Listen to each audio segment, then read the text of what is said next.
Good evening, everybody. I've decided tonight to do a stream for Jurassic World Evolution 2 because it is a really nice way to sit and relax and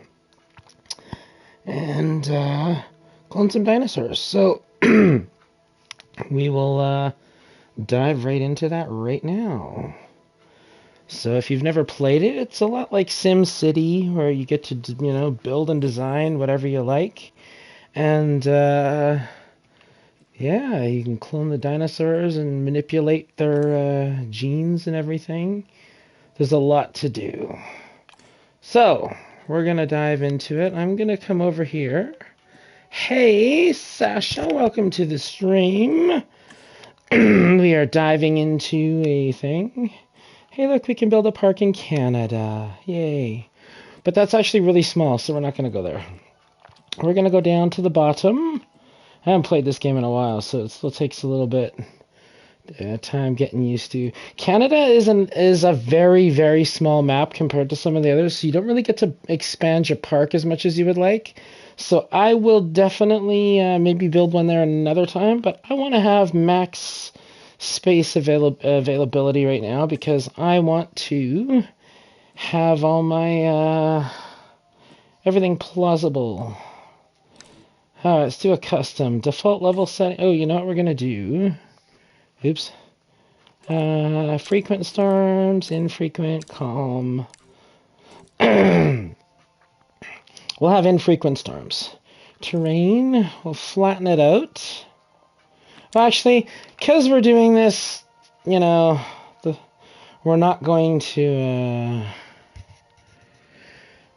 we'll leave it normal. Alright.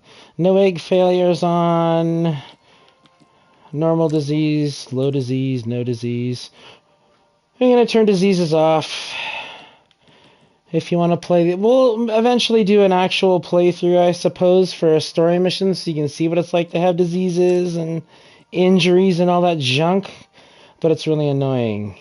Dinosaurs don't starve. We're going to do herbivores only. Dinosaurs don't dehydrate. And we'll say all. Because there's actually, if you put it to dinosaurs don't starve, they don't like eat from the feeders, and then you don't get things like the Mosasaurus jumping out of the water and grabbing sharks and things. So you kind of want to see that, so we leave that on. Low escapes, they won't really escape. They won't really have any reason to escape. Dinosaur comfort, we'll turn that off as well. Combat frequency, none. Herbivores able to initiate fights. We'll leave the vehicle aggression on. Dinosaur send, summon. Yeah, whatever. Unlimited power. Infinite fuel. Invincible vehicles. So invincible vehicles, the vehicles will still get attacked. They just won't get, destroyed and broken. If you're playing through just like a relaxing thing like I'm doing, even if you're not, it's not such a big deal, but a vehicle gets wrecked almost every time it goes in the wrecks. In paddock, go figure, but sabotage, nobody will sabotage either. Unlimited cash, appeal, difficulty, none of those really matter either. Contract stay off, narration off. Scientists off, scientist unrest off, expeditions off, research off, task time. So we can speed up the process, or slow it down, I guess, or no, speed it up. Task time is at 100%, so that means cloning a dinosaur, let's say a big one could take 5, maybe 10 minutes or something. But if we tweak it down, then it'll go much faster. Which in this case, because we're just trying to build a park fast for fun, speed it up, right? Operation building limits off. And okay, so we're going to the Biosyn Sanctuary. Let's do this. Yes, we will override our existing autosave. I don't even remember the last time I played this. But there is actually new dinosaurs have been added because I did buy a pack that is now available with new dinosaurs. So I actually have never cloned those new dinosaurs, so that'll be interesting to see what they're like. There's also another pack of new dinosaurs being released tomorrow. So tomorrow we get that, along with, I think they said like 3 or 4 new maps. So it'll be interesting to see how that all pans out. Alright. Okay, we don't need to see the hills. Yes, it's very pretty. Alright, so I'm going to zoom on out of there.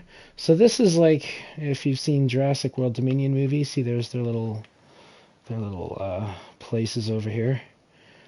And we can go to an overhead view. So this is everything we have to build in here. The Canada map is probably, if you take a thing and you cut this bottom section here, if you cut that off, then up here, that's probably about the size of the Canada section. And having this even that much more can mean a world of difference. Alright. So, we want to... gotta remember my buttons here. Okay, square brings up management. You see park rating and all that crap. Yeah, alright. So we first come over here, enclosures. We're going to start with some operations. First thing we have to add is an arrival point. So this is where all the people come into the park from. So we can do one that's like a helicopter pad, or we can do one that's just a regular just an entryway. So which do you think? Should we do a helicopter, or should we do a fancier, more new age one? You know, it doesn't affect the park in any way. It's just the appearance of it, really. There's also this one here, which is a little funkier. That's a control center. So there's 3 different entryways. This one looks actually really boring, but we'll tell you what. We'll go with the new. Actually, no. You know what? Let's do the helicopter, and we'll stick his ass over here. And oh yeah, also you notice the landscape here. We want to get rid of the trees and stuff. So we're gonna... Oh wait, no, not demolish. I haven't played this in a while. It's kind of funny. Alright, so we go to environment. Yes. We go to minus remove trees, and we hit the R1 button to extend the radius. And see, now we can start deforesting. If we were paying money for it, like we were in the campaign mode, as you can see, we're already at $500,000. So this is why we're playing with money off right now, because I'm already at 1.4 million, and all I've done is remove some trees to try and start the park out. Again, demonstrating it to you this way. You can choose to have the map completely flattened and the trees all gone and everything and the water gone. Just that way you can just dive right into your sandbox without having to, you know, do what I'm doing now. But I'm just trying to show you some of the game mechanics at the same time. Get out of here, you little trees. Alright, so we got a little starting point here. And as you can see, the ground looks pretty flat here.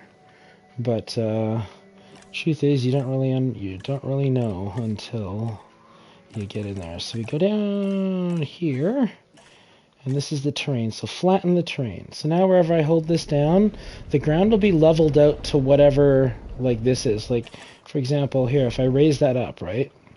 But I come to flatten. So if I hold it down, it's going to flatten this out as I go over it to the same level. See? So that's how that works. So right now, you see the little money counter moving. That means it's affecting the landscape somewhat, but for the most part, this all seems to be fairly flat. So like, yeah. And like, if you want to get rid of the water, you come up to the water, and then dry up the lakes. Who needs the lakes, right? Well, the dinosaurs are going to need water to drink eventually, but we can fine-tune it later. Okay, so we've cleared that away. We're back out of there, go back up to our operations, and we've got our arrival point. And we're going to stick it somewhere in a corner out of the way, because it doesn't have to be anything spectacular. It just has to be a way for people to get into the park. Now we just wait. See, 25 seconds till it's built. And what I really like about the game, you get to see them putting up all the little scaffolding, and You hear all the little tools and lights, and some of the bigger buildings, as you'll see, are really crazy. You get like cranes and all kinds of stuff going around. And they're done, and now they take all the scaffolding down.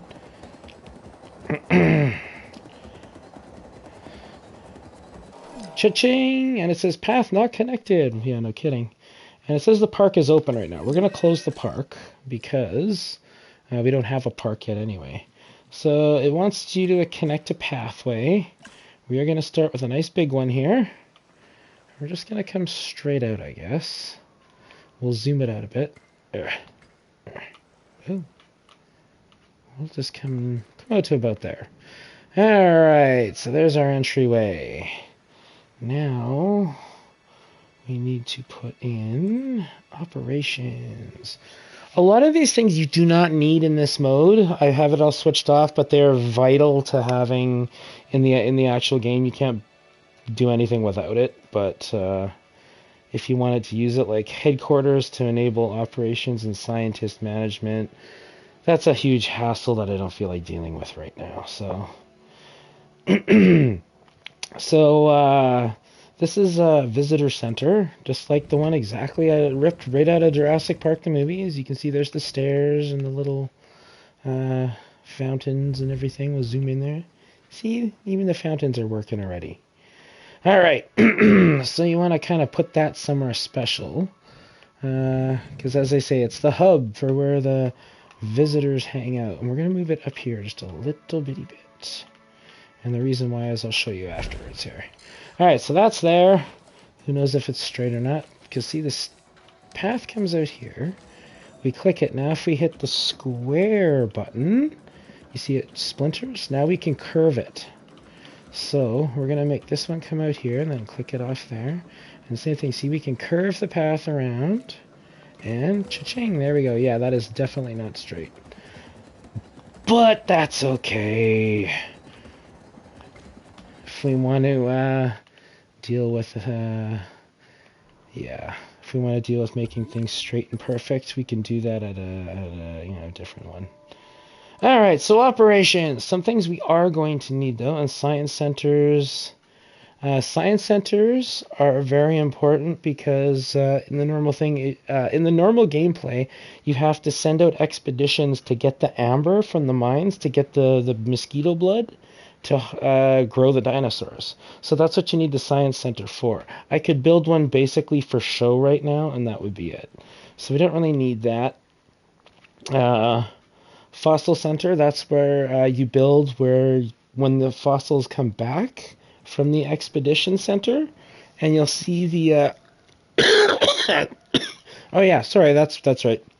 Expedition, this is where you see obtain dinosaur fossils and amber. So there's a little helicopter and he actually flies away and he comes back with the amber.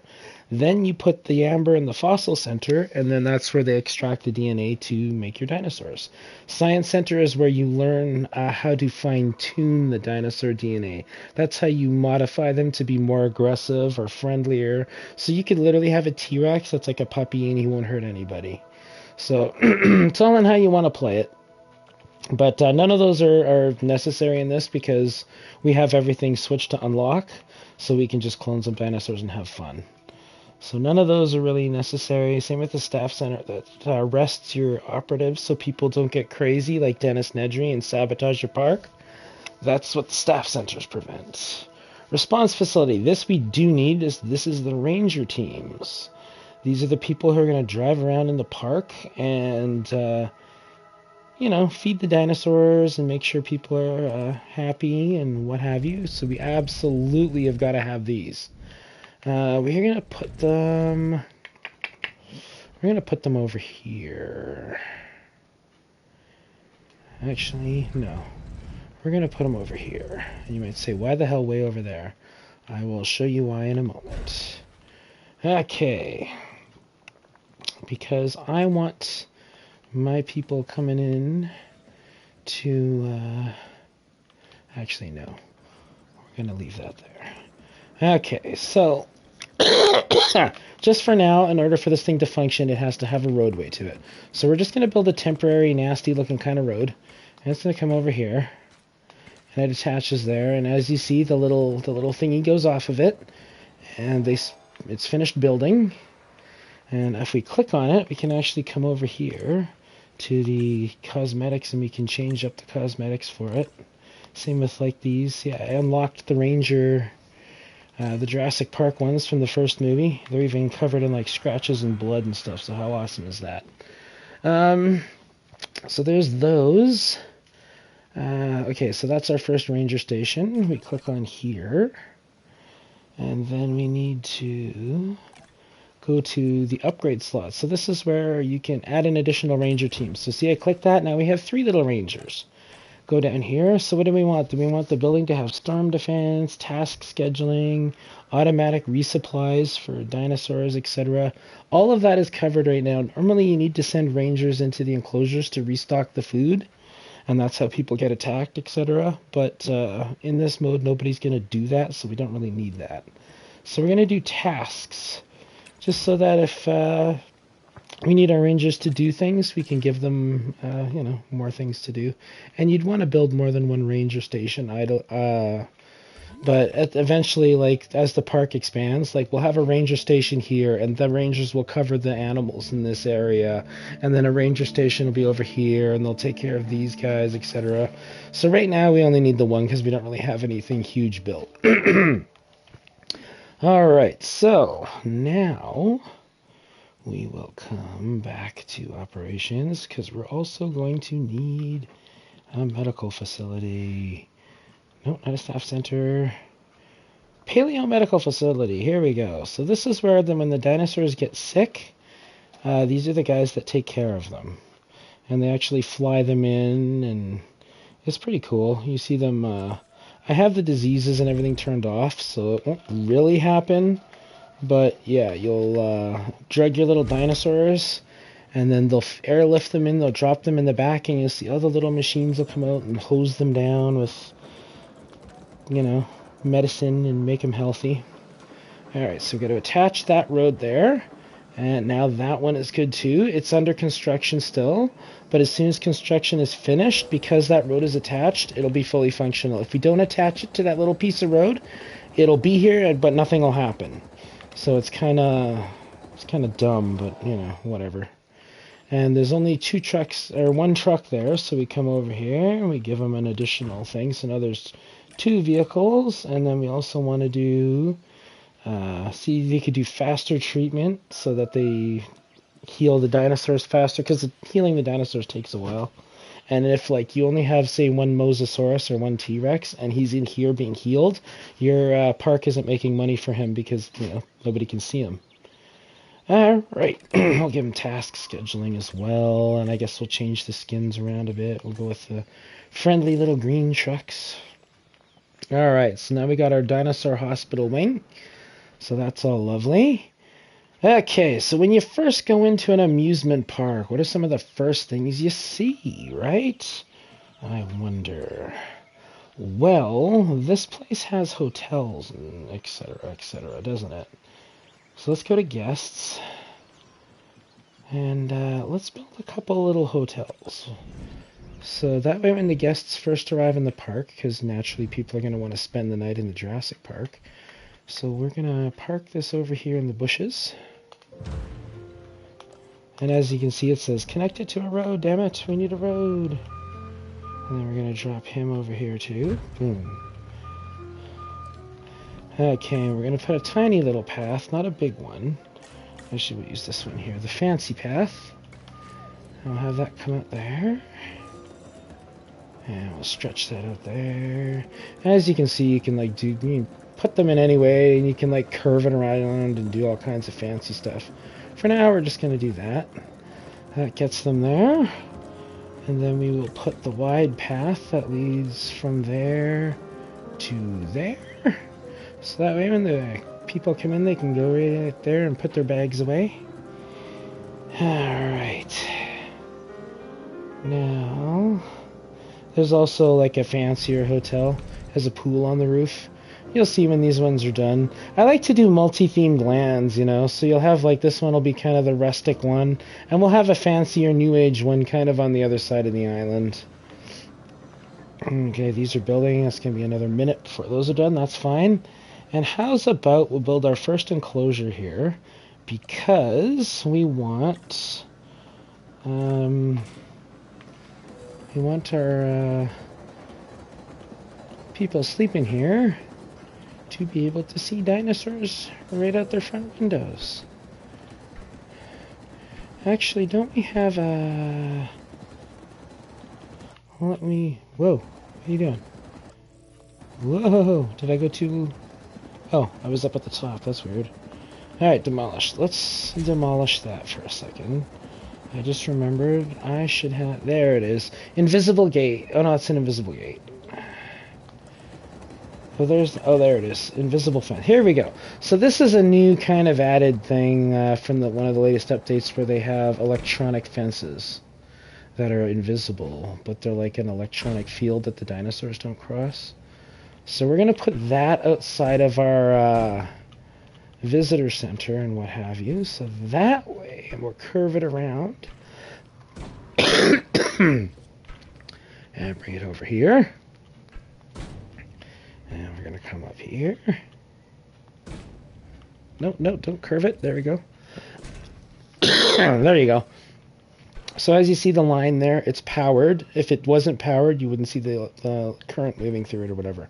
So that is basically an enclosure, and the dinosaurs won't cross the path. So what we want to do next, actually, yeah, now we need the gate, which is an invisible gate as well. You notice you can't put the gate up against the pathway, so you need to make sure you leave space. Like, so you can put it there, can't squeeze it in there, because a vehicle basically has to be able to drive through it. So we're going to put that there. All right. And now let's get into work here. Let's build our first hatchery. Okay, which is a small one. I think this one looks kind of small. Yeah. And we're going to stick the hatchery a little ways away over here.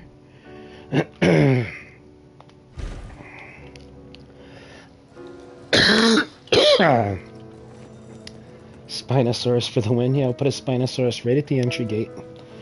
Alright. Alright, and we're going to wrap a little roadway around here and attach it there. Alright, but we definitely, absolutely need to have a fence up at this place here. Otherwise, when them dinosaurs come out of there, they're gonna run amok and start killing people. So we're just gonna build this little thing right there. And then this has power. So we're going to come over to the upgrade slot, just like that. Additional bays. So now, as you can see, we can hatch 5 eggs instead of just 2. And then other ones you get, storm defense, again important. Accelerated growth, advanced equipment, so increases synthesis chance of each egg, because the eggs will die occasionally. And then you could lose, let's say, it could take like $2 million, $4 million to clone a T-Rex, and the egg could die before it even hatches. So if you buy the advanced equipment, your chance of the egg surviving goes up by 50%. So obviously that's something you want, right? Cheaper genetics, you can lower the costs, etc., etc., etc. There's nothing else we really need here. So we'll just use accelerated growth, because why the hell not? Alright, now we're going to synthesize a dinosaur. So here we go. We've got a huge list of dinosaurs in here, as you can see. Everybody's unlocked. There's the Pyroraptors from the last movie there. So yeah, these are all the land dinosaurs, obviously. The aquatics have their own hatcheries, etc. We'll get into that soon. But for now, let's do something small and sweet for the entryway. So we're going to find us... let's get a Crichtonosaurus, obvious reasons, because Michael Crichton wrote the book. So if you notice on the right-hand side, there's your synthesis is at 100%. That's how much of his DNA has been figured out. We got it 100. synthesis batch size. We'll get 1 to 4 eggs out of this. But down at the bottom is the important part. That's where it says modify genome. So we'll hit square. This is where we tinker with their genetics. So as you can see, we can click on the skin color here, and we can go around and we can click on it, and as you see, we're getting different patterns. So we click that, that's the skin color, but then you come here and look at this. Ooh, you know, we get some stuff there. So some dinosaurs don't have a whole lot available, and then some do. So there you go. We can go with this one, for example. If we're good with this, then we can hit circle. Wait, nope. We can hit square to save and exit, but how the heck did I get up to the top? Maybe I just had to, I just had to use the R. Okay, so we've colored him already. Now if we hit R1, we can scroll over here, and this is where we tinker with their stuff. Some dinosaurs live in the desert, so they don't get thirsty as often. So, like this one, for example, would be a dinosaur who doesn't get thirsty, right? But if we come over to his social, as you can see here, this affects the dinosaurs adapt to small places. So as you can see, his thing is going in the negatives. So that means he's going to be really needy about his the space he needs. But if we tinker with his genes, we can just bring this over here. And up in the top left is where it says available modifications. So the dinosaur has 7, so we could tweak this. So see, now he doesn't care about this as much about the size of his thing. You can go like this. See? We could go all the way over if we wanted. And now we only have 1 modification left, but this guy could live in a cardboard box and be perfectly fine with it. But we don't really need to do that. So we'll just scroll that back down there. Whatever. Up at the top again, social, there's another little red exclamation mark, so we're going to check that one out. So see, he's antisocial. He wants to be alone or only with his own species. So we'll get rid of that so that he's happier with other species sharing an enclosure with him. Now we'll save that. And as you'll see, the requirement price went up. Now he's $168,000 instead of, what he was before. So we'll hit the X button and we will start the cloning process. So right now it's synthesizing the eggs to see if they will survive. When it gets to that first little notch on the left there, that's how you know the egg survived. If the egg didn't survive, then you're SOL and you got to start all over. In this case, it will survive because that's the settings we have. So if we come in here now, we click on the egg. So here's the eggs. We look at this one. So these guys have no traits. Oh, this one has 1 trait. So social. He doesn't need a huge area. He has plus 30% chance to be sociable, plus 28% dominance. So overall, he's a pretty good this will be a good little dinosaur. So we'll hatch that one. This one doesn't have any traits, but I mean, we'll still hatch him anyway. These ones here, these ones have some negative traits. These ones are going to be very skittish. They're going to be, they're not going to handle threats well or dominance. But they also have the social bonuses. Oh, and see, look at this one. He's skittish, but he's sociable with his own kind, and he will never terrorize guests or attack a ranger team that enters the cage. So, I mean, we could make any one of these if we really wanted, but we'll just go with 2 for now. So we will hit square to begin that, and as you can see, it's finalizing the cloning process. So in 50 seconds, we'll have those dinosaurs done. Now let's put some, I know which one we can stick in with him. Here we go, the Nigersaurus. So, got some interesting patterns. Let's get a green one. Yeah, green and red, there we go. We'll get rid of his large appetite so he's not eating all the food in the enclosure. Oh, see, they don't live particularly long, but we'll get rid of that so he's all good. And then we will begin the task on him. So they're synthesizing him now. And while those guys are cloning, we're going to come over here, and it'll pop up an alert at the top of the screen saying, hey, this guy's like finished cloning, come check the eggs out or whatever. We're going to shrink this down because we don't need a giant lake in there. We'll put some water in because they're going to be thirsty. And different dinosaurs like different amounts of water. Like, for example, the Spinosaurus, which we'll work on right away here, he's going to have an enclosure that's almost fully water. So as you can see, it's alerting us that it's done. So, oh, no, get out of there. So we click on here, and it's like, hey, check the eggs out. So, oh, this guy got a long-lived trait, so he's going to live for a long time. This guy's docile, will never attack a ranger team. So we'll make those, and we'll just avoid the egg that doesn't have any traits, because we only want a couple of these guys as well. So we begin the task, and those 2 eggs are incubating now. Alright, now we need to get some food.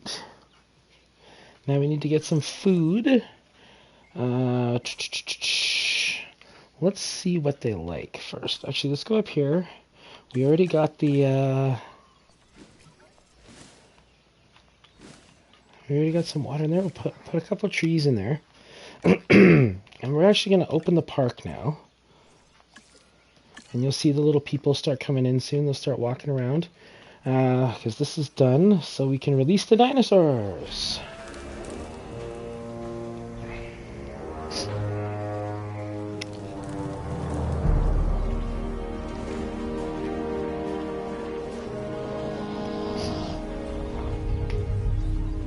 Yeah, these ones are kind of tiny. Well, they look tiny, but they're probably bigger than a human being. Alright, so they're out there. So right now, like if you're just moving around, you can click on a dinosaur. Here. Oh, hey Dr. Wu, how's it going? Nice to meet you too. Ah, the Crichtonsaurus. Named after the author, Michael Crichton. Famous for his stories about infectious viruses, sentient nanobots, and also a novel on ancient animals. Which... yeah. I quite enjoyed. I know, it was really good, This is a wasn't social dinosaur that does well in groups. So, I didn't think he'd talk. As you can see, we're clicking on this dinosaur here. It shows which other types of dinosaurs he likes, and then if you see at the bottom, the ones he will not get along with under any circumstances. So we're just going to scooch it over here, though. This tells us what his territory is, what he needs. So he needs ground leaf, ground fruit, and ground nuts. And he likes a lot of water. Alright, so we're going to send our team to move him over here. So what we do is we hit R1, we go to capture team, and we go add task. We're going to tell him to tranquilize these guys here. And the little helicopter, you'll see he'll fly up from the thing, and he's going to go over there, and he's going to fly around, he's going to chase them till he tranquilizes them. Oh, here come all the little people. And as soon as he tranquilizes them, we're going to airlift them and put them in here. And then we will add their ground leaf. So you notice in the bottom it says, what I'm putting up right now is forest, leaf, and fiber. This one is ground leaf, ground fiber, tall fiber, ground fiber, tall leaf, forest. Blech. All right, ground fruit, tall fiber, ground fiber, ground nuts. Man. All right, so we're going to put these in here, and as you can see, it's planting different types of plants that these guys like. So we're just going to drop them in there, and then these guys will have the types of plants they like to eat. All right, so as you can see, they're tranked, as by the little tranquilizers there. So now we just come back over here, and shouldn't we just be able to...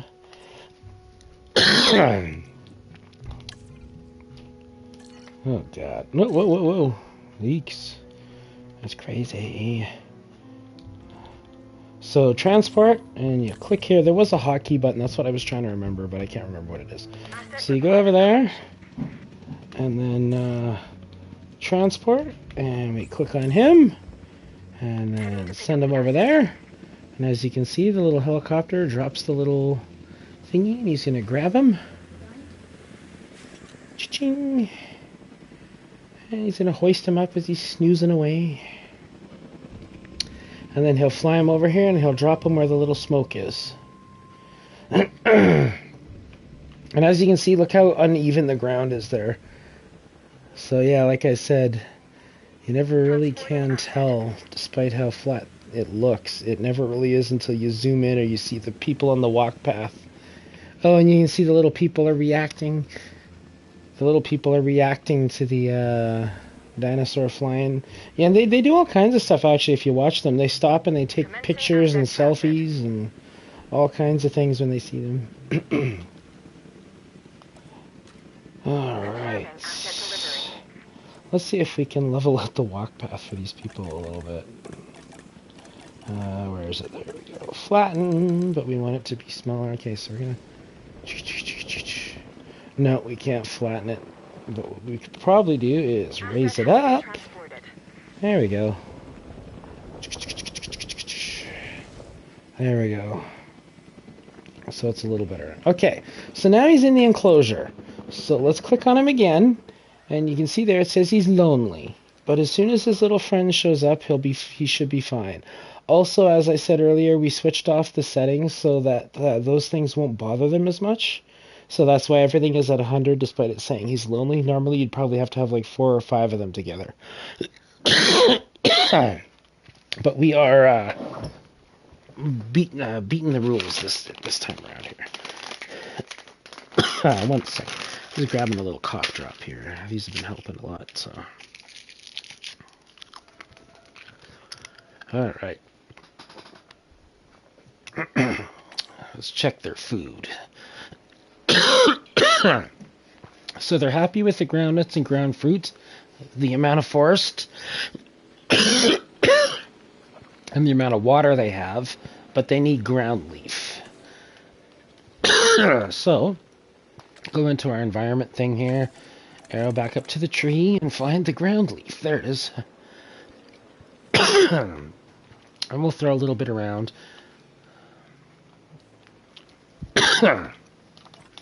Now if you check his stats, see, he's happy. The only thing that we could do better is if it looks like we could give him 1 or 2 more. And then that little population thing on the left would pop up and then they'd be completely happy.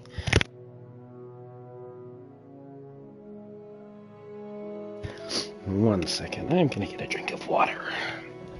Oh, actually no, I actually have some Sprite, which will help my throat a little bit too. There we go. All right.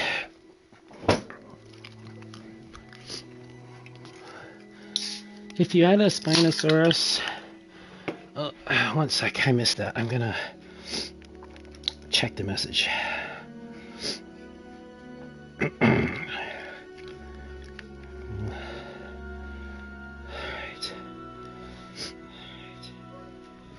Oh, I didn't see it. What did you say? If you had a Spinosaurus, you'll what?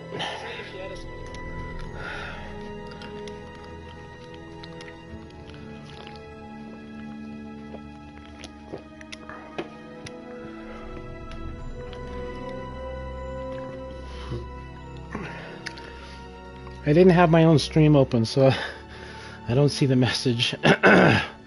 My bad. Alright, so the population is there, yeah. Alright, but these 2 guys, they're done too. So let's release these guys.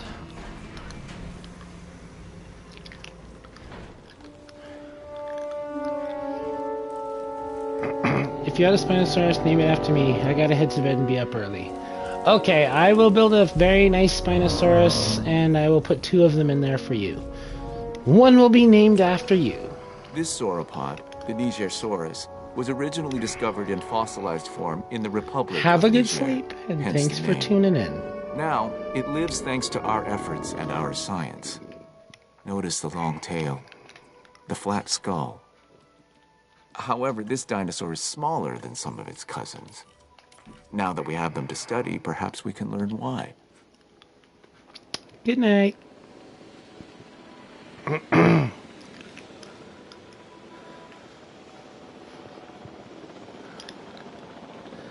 Alright, so what we will add now, because the people are here. Oh, we should probably add a bathroom. We can add an emergency bunker. At this point, it's kind of a formality because people won't really be trying to escape in this one, but we'll put that up there so people can't say we're being unsafe. Heading to collect the asset. Picking up asset.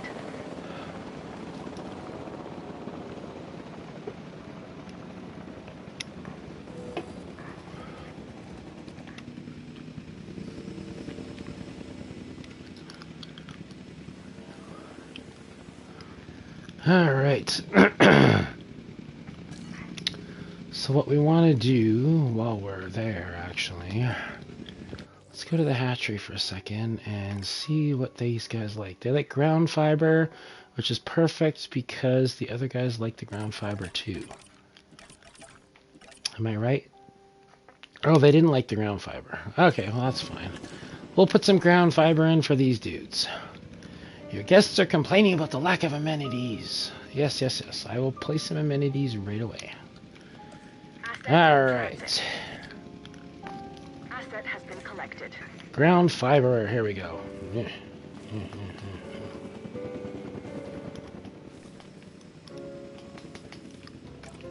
There we go. Everybody in there should be happy now with what they got. So, that's all there. Let us add some our first amenities. We can add a large amenity. Let's do that right here. Why is there a building constraint? Is the ground uneven?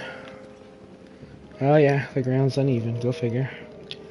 Alright, well, let's flatten this crap out then. No, get over there.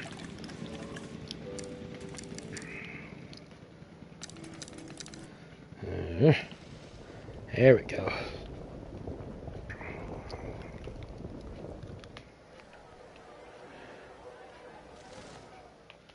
There, did that help? No. What? What? That's weird. Oh, there we go. Alright, but that's really big, so let's tone it down. Let's build some small ones. So we're going to build, and the red shows you where it's more likely to be needed. So we'll put a gift shop here first. Because the last thing you want people doing is leaving without buying stuff. So the building is being built. Let's configure it. What do we want to sell? Action figures, artwork, beads, books, dinosaur adoptions, playsets, plushies, t-shirts. Let's do dinosaur adoptions. Adopt a dinosaur, take him home with you. Alright, so now inside our dino adoption building here, what do we want to have to like spruce it up? So we can put in an aquarium, which would be pretty. And we could put in, what else we got? An entertainer, extra shelves, a gift stand, and then we could put in, what else? Charity boxes. We can have a fossil display, a fountain. There we go. Alright, so now we know what the building itself is going to sell. This is what it looks like from the front. But now we can actually tweak the building. So check this out. This is pretty cool. So you can see right there, it changes its look just a little bit. Not a whole lot of difference, but it just kind of depends on what you want to go with. The roof. So you can tweak your stuff however you like. Now you can get the entryway. So with a big one, medium size, middle, rounded. However you want it, you can actually move it around. So it could be like over there, you can have it there, you can have it there. Yeah. How do you want that? Do you want to have lights? Do you want it to have a roof? Do you want to have the little, you know, whatever. There's all kinds of cool stuff. Do you want to have rooftop seating? Let's go with that one. That one's pretty. Lights and planters. See, we can change it so we have fossils. You could have some banners. Some trees. Let's go with some trees. And the signage. What do you want the signage to look like? Well, we wanted it to be dino adoptions. There it is. So there's the dino in a car. You know, take the dinosaur to go. Now we come over here. Now we can paint the building however we want. Or at least the archway, it seems. Alright, so we go with an orange archway, and then what's this one? Oh, the frames around the windows. I guess we could go with orange to make it match. The roof. Not that anybody's going to see it. The decorations. So the gratings on top of the thing. What color do we want them to be? Go with something I guess people will see. Oh, and the lights. Yeah, you can change the color of the lights. This will actually work much better at nighttime, when you'll be able to see that there's a difference in the color of lights. We'll go with blue for now. And if it changes up, it changes up. Alright. So we will hop out of there. So now they have a place where they can shop. So if we want to rename it now, we can name this place whatever the hell we want. So, you know, it's a dinosaur adoption place. What do you want to call it? What's a good name for a dinosaur adoption place? We'll come back to that. We'll ponder the name. And that ground's uneven. Alright. We're going to build another small amenity. Why is there building constraints there? That's really weird. That one spot has a constraint on it. Well, anyway, people are going to get hungry. So we should give them a place to eat. Can we not put this, like, here somewhere? I'm not getting this. What are we seeing here?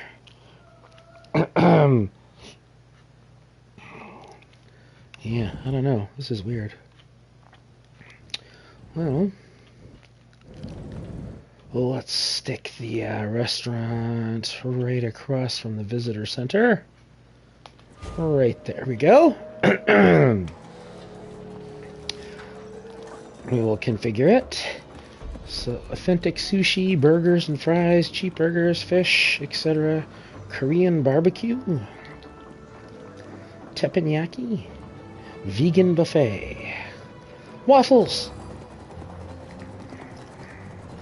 Let's go with some gourmet steaks. Alright, so inside, what do we want to do? We should have bench seating, and we could have ice cream machine, because, you know, hell yeah. And an entertainer, because why not? And once again, you know, we can mess around with that if we really want to.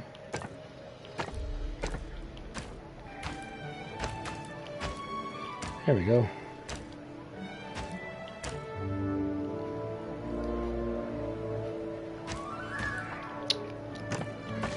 Let's give them some rooftop seating so they can eat on the roof. There we go. Lights and planters. There's probably some seating for the front too. There we go. And we like the barbecue signage, so let's do that. Color-wise, I don't think, you know, whatever. It's a barbecue, so we'll give it some red lights. And decorations, we can color the umbrellas.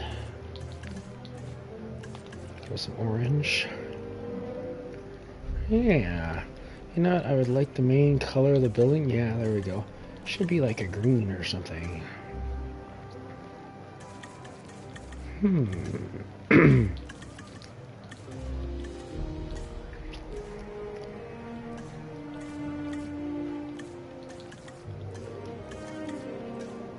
Certainly not blue. There we go. That's a good color. Secondary, what's that? Oh. The strip around the windows. That's like such a weird detail. Go with red. Alright. Gourmet steaks. No, don't reset it to the default. What are you, crazy? I want to name it. There we go. And we'll just give it a name. Dino Grill. There we go. Tells you how much money it's making for us and how many guests. 224 out of 225, so it's packed. Now, can guests we can go for.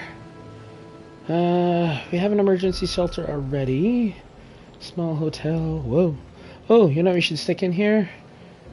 We need to stick in. Oh, there it is. We need to stick in a restroom. Oh, there is not. What constraint is right there? Like, literally, what is there? Like, I am not seeing how there's a building constraint there. There is literally nothing there. I just want to build a bathroom. These people are going to start messing themselves or something. Alright, well, we're going to put a bathroom over there. And we will allow nature to reclaim this. Because apparently that's a big deal. And we'll put some trees around here. Fill that all in. There we go. Alright. And the guests want more drinking amenities. Yeah, of course they do. So we will cheat the system here. Well, welcome to the stream. Thanks for popping on in. Playing some Jurassic Park and tinkering with dinosaur genetics, etc., etc. It is just as fun and dangerous as it sounds. Alright, let's do a medium-sized drink shop right here. Just for fun. Cha-ching, there we go. And now I've got to add a road. Cha-ching, there we go. Alrighty. So as you can see, all the little people are going in and out. Sitting in all their little chairs. The place is coming to life. And the people have but one thing to visit. So we will work on that. And don't worry about the status checks. That's more for an online or story mode thing when you have to really worry about their health and well-being. We don't have to as much in this mode because it's just creative mode to have fun. So we need to make another enclosure.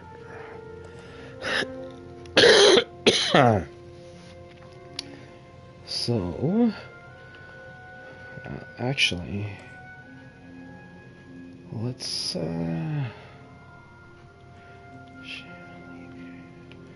over here maybe. How much space do we have? Oh, we got a lot of space there, don't we? Little helicopter's taking off. Alright, let's build... Whoa.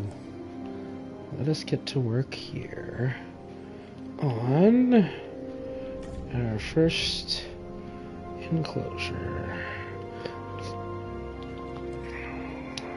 What we're gonna do. Let's put in a forest here, actually. I got an idea. Let's make the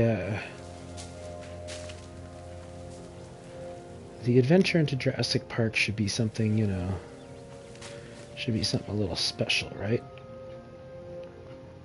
So let's see, we should have... Is there a monorail? Where's the monorail?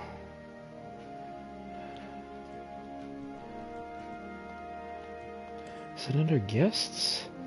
Ah, there's the monorail station. Perfect! Okay, this is what I was, hoping for. So we got a monorail station here. Right beside the visitor center. And then we attach the road and decide where we want it to go. We want this monorail to go way over here. Alright. Yeah. Alright, and then, ooh. It's connected. Let's connect this. Run it a little bit further. And then we're going to swap to that. Okay, come on. Attach. What the hell? Okay, fine. We're going to do this the hard way. Put you right there. And we're actually going to delete that piece and that piece.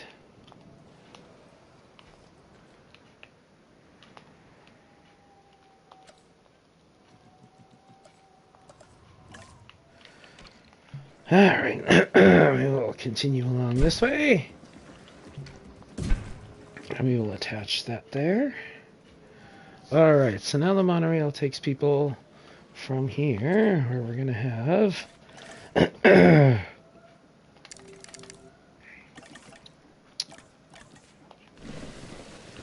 Kind of wish we had the jungle, not the forest, but oh well. Throwing up the forest here.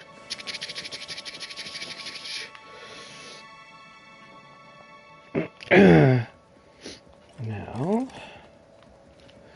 that's going to be kind of just a basic welcome area. Oh, we need us a road. There we go. Alright, so now the monorail will go all the way over here. And this comes out here. Actually, you know, before we really do anything else, we should really flatten this ground out.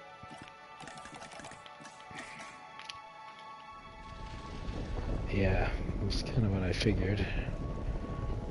Alright. We'll flatten all this out. And I started at the monorail, so that way everything around the monorail will be at the same height as the monorail. Otherwise, you flatten the ground out here or something, and then you realize that when you start building over here, the monorail's like in a ditch, so to speak, and it just looks weird. So as you can see, the ground is slowly flattening out.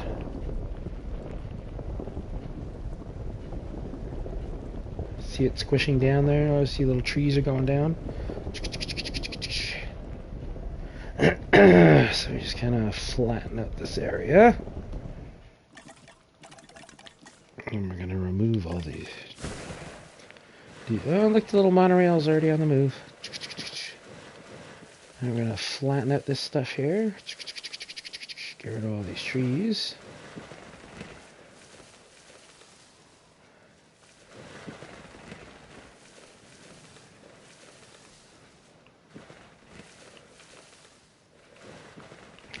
And you don't technically need to remove all the trees, because if you build a building on it, the trees will just disappear underneath it anyway.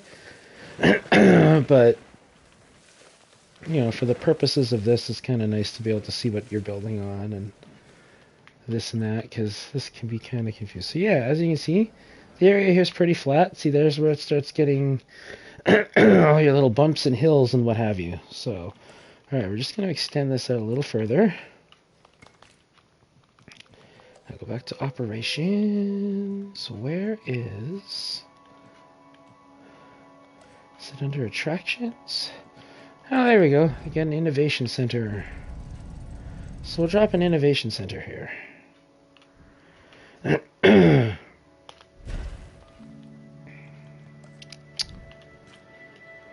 then see, all of these are little entrances and exits. Potential anyway. You don't even have to use them all if you don't want to. I'm going to connect that there. Have that come out here. Whoa. Turn and then curve.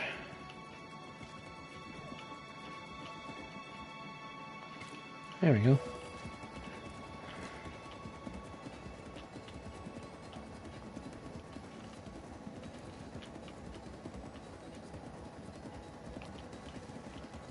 Don't be like that.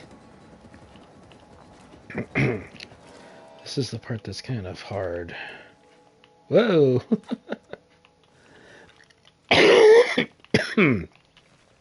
Curve, damn it. There we go. So as you can see, it's got the path connected, so people will start using it as a visitor spot. Yeah, see how the ground is uneven there? So this is kind of what I was talking about, how, you know, you never know what it looks like until you start building in it, and suddenly things look really weird.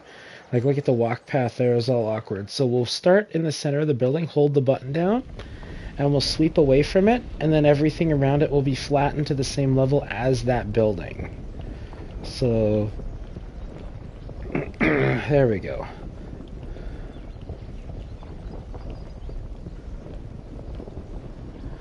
give it a bit of a wide area. I mean, you don't have to do everything. I mean, it's just good to level out most stuff. Just hold the button down, see it catches up to it eventually, and down it goes. Alright. So now we got a nice flat area around here. So let's build, or set up, actually, our first tour. Because that's what it's all about, right? So, we will first need, is it attractions? Yeah. So we can do a Jurassic tour, which is a fancy one. But the park tour, this is the really nice one. This is the one reminiscent to the first movie. It's the one I like the most, so we'll use that one. Just because I like the look at the little car, the little green cars. Alright, so now I'm not going to do that yet. We're going to click on the path, connect it to a path. There we go. Now this is the part that gets awkward because you have to sort of build the drive path. And if you haven't really got the enclosures yet, which we don't, it can look a tad awkward, but if you bear with me, it'll look good in the end. Alright, so I'm gonna... Nope, get out of the water, thank you.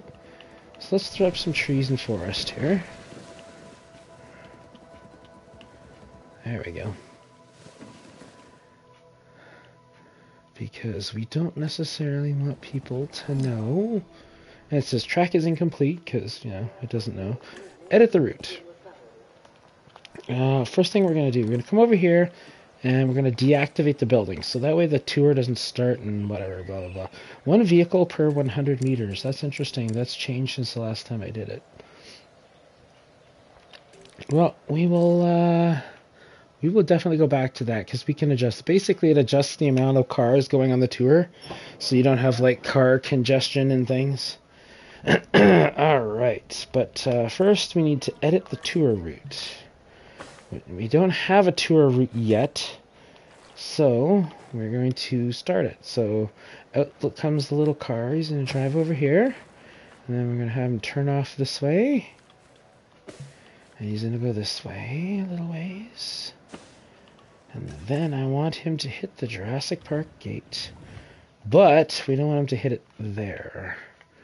We want to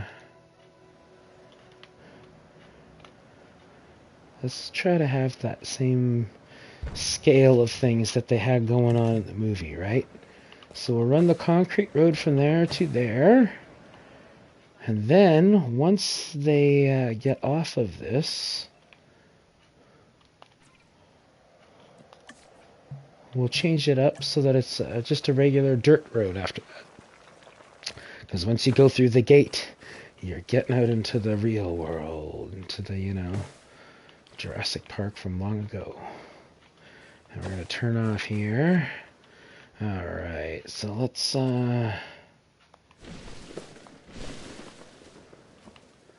make it nice and mysterious. And don't worry about those trees. We will have that come through there in a bit. We're going to also put the concrete truck coming out of there and go this way, just for the end later. Alright, so because once you go through the gate, you're technically in the park, we are going to want to have some fences. So we're going to extend a fence over there, and don't worry about that. That's mostly for show. We're going to cover this up with lots of plants. Alright. And then we will have...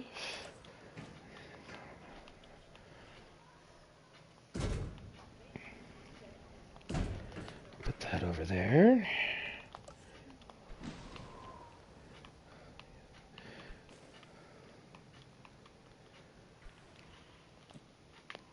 So as you can see, when they drive out, they're going to come around the corner here, and then it's going to be like, oh, there's the big gate, and then the big gate will open up, and they'll come through here into the park. And you can actually ride the tours. So we'll ride our own tour later on as well once we finish putting in all the stuff for the dinosaurs. So we're basically just covering up that that's actually a false gate, that it doesn't, there's nothing actually in here. Because when the gate opens, you don't want dinosaurs to get out. So we're giving the illusion that they're already inside the park, even though they technically won't be yet. Alright, so enclosures. And yes, I know, if people have played this, you can just build on from here, but what we'll do here is we'll build this way. Yeah, over here. So now comes the time we're going to start building the fence around here. And we're going to actually stop there, I think. We're going to go there.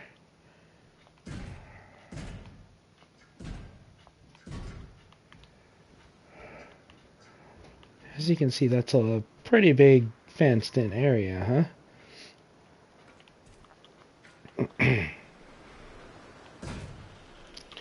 Just going to run a fence along here. And along here. Jurassic? Say what? Jurassic? Yep. You're streaming? Yep. Cool. What are you doing? Okay. I almost fell asleep playing with Julie, so Nate. I think I'd probably eat something because I don't think I've eaten today. Eat something and then, yeah, go to bed. Love you. Love you too. Alright, now we're going to come over here and we're going to finish off. Well, you know what, we're going to just keep coming. You might say, that's gigantic. Well, it's going to be more than one enclosure.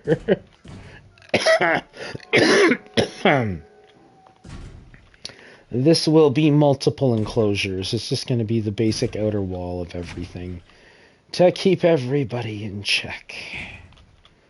There we go here. Da-dum-da-dum. Oh. Cha-ching. There we go. Alright, so that's slowly being built. It'll pop it in one fence section at a time. So make absolutely sure. See, there it is right there. And we actually speed the process up, as I seem to recall. How do we do that? How do we speed up the process? What's the button for it? It's down there in the bottom corner of the screen. I can see it. I just don't remember. Whoops. Map. Management. Operations. It goes to show how long it's been since I played this. I don't remember the speed up button. I feel like... Oh, there we go. It's the center. Okay. There we go. So now I can hit fast forward, and we can pass, stuff a little faster. So nothing else is going on. You see everything in the world is affected by it. All the little people are moving around faster. This will also negatively affect things like if you have sick dinosaurs, well, they're going to get sicker faster in fast forward mode. So you're here. Welcome to the stream. I'm just laying the fence foundations for what will be the first of the large enclosures. And then we're going to start getting some dinosaurs in here. And they be so, oh so pretty.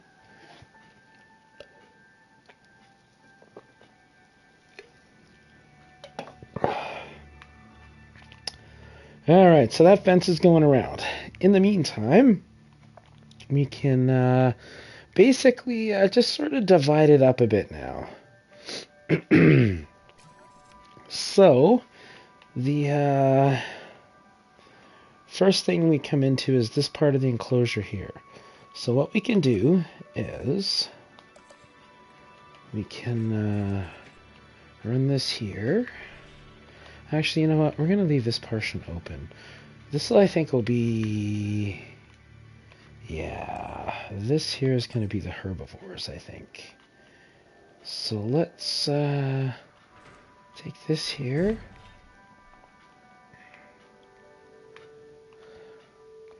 Yeah, this will be herbivores. And we will connect things all the way across there. So now, basically when you first come into the park, you're going to enter the herbivore enclosure. And all the different herbivores will be in here. And then as we go through the different things, we're going to divide it off into sections so that you'll go from enclosure to enclosure. And see, the carnivores in their own thing, because the carnivores will kill each other. And obviously we don't want that. Because, that's a pain in the ass, and it gets expensive, and what have you.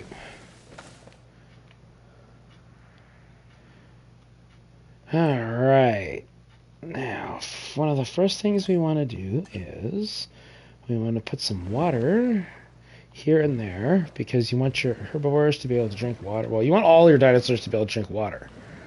So, put some generous water around, and like I said, you can always manipulate the size. Like, see, we can go like this, and oops, see, we can turn it into 2 tiny little ponds or whatever.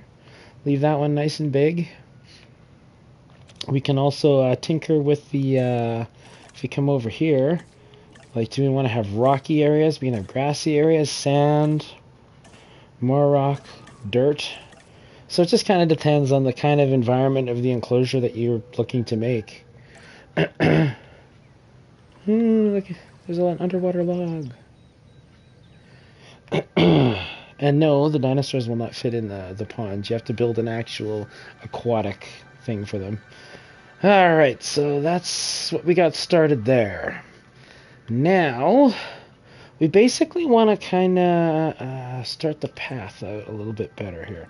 So we're going to go back to editing the route. And we're going to kind of pick out the route that our little car is going to follow. So he's going to come around here. He's going to go around the little lake. And he's going to come back this way. We'll zoom out so we can see a little better. So he does a bit of a lap around there. Then he's going to swerve this way and whatever. Come over here. Follow. Whoa. Go in this direction a bit. I'll have him go here. Oh, and there's water there. So we'll get rid of the water. So we can put the track in there. So yeah, even though I just put that in there, but I was just demonstrating. I'm actually going to erase that stuff. And we're going to get rid of all these trees too. Because we can replant the trees once we have the route laid out for the tour. Just for now, it makes it hard to sort of focus on what the hell's going on in there. As well as to locate little pots of water and junk. Alright. So, we're going to come back over here. Edit the route. And we will go here. Oh, hey, get that over there. Yeah, I mean, just kind of come around this way. And just kind of, depending on what animals you have in your enclosure, right, can determine how much, you can see right there, we got a little bit of a curve. We're going to go with concrete, right? So we're going to have the concrete come this way, around the back of the visitor center. So our exit will be over here as well. Alright. Don't mind that. It will make sense later. You'll see. Oops. Back to the crusty tour track. Okay. So, yeah, you basically just drive it around here. And loop it around over here. Back this way, whatever. This is, like I said, the herbivores, so it doesn't really matter the path.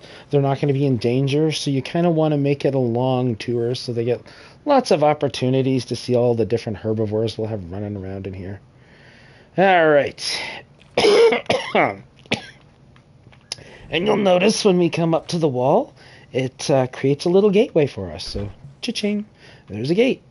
And that leads us into the first enclosure, which is here. We're not going to extend that road any further yet. First, let's get rid of all these trees. Let's take a good look at this chunk of land we got here.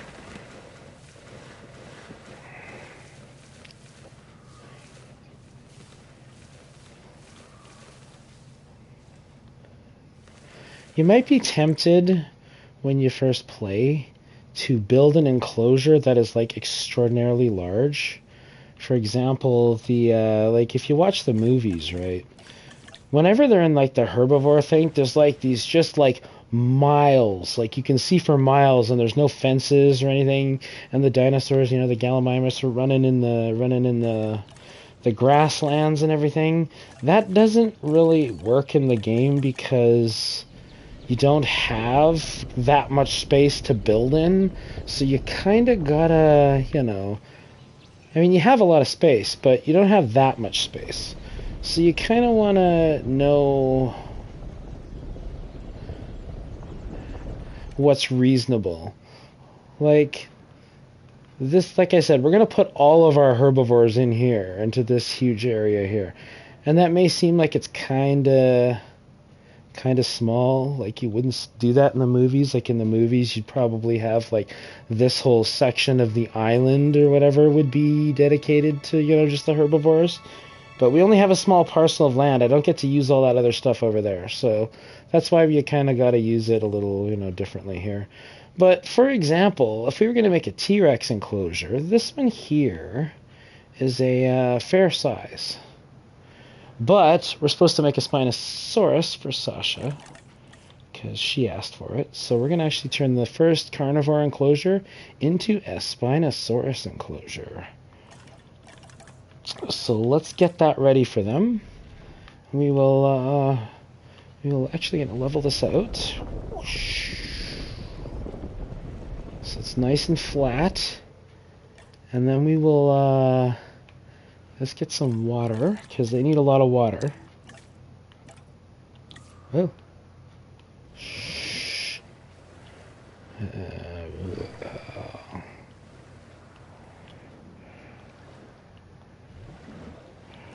And then we can shrink this down. And we can kind of fine-tune it, see?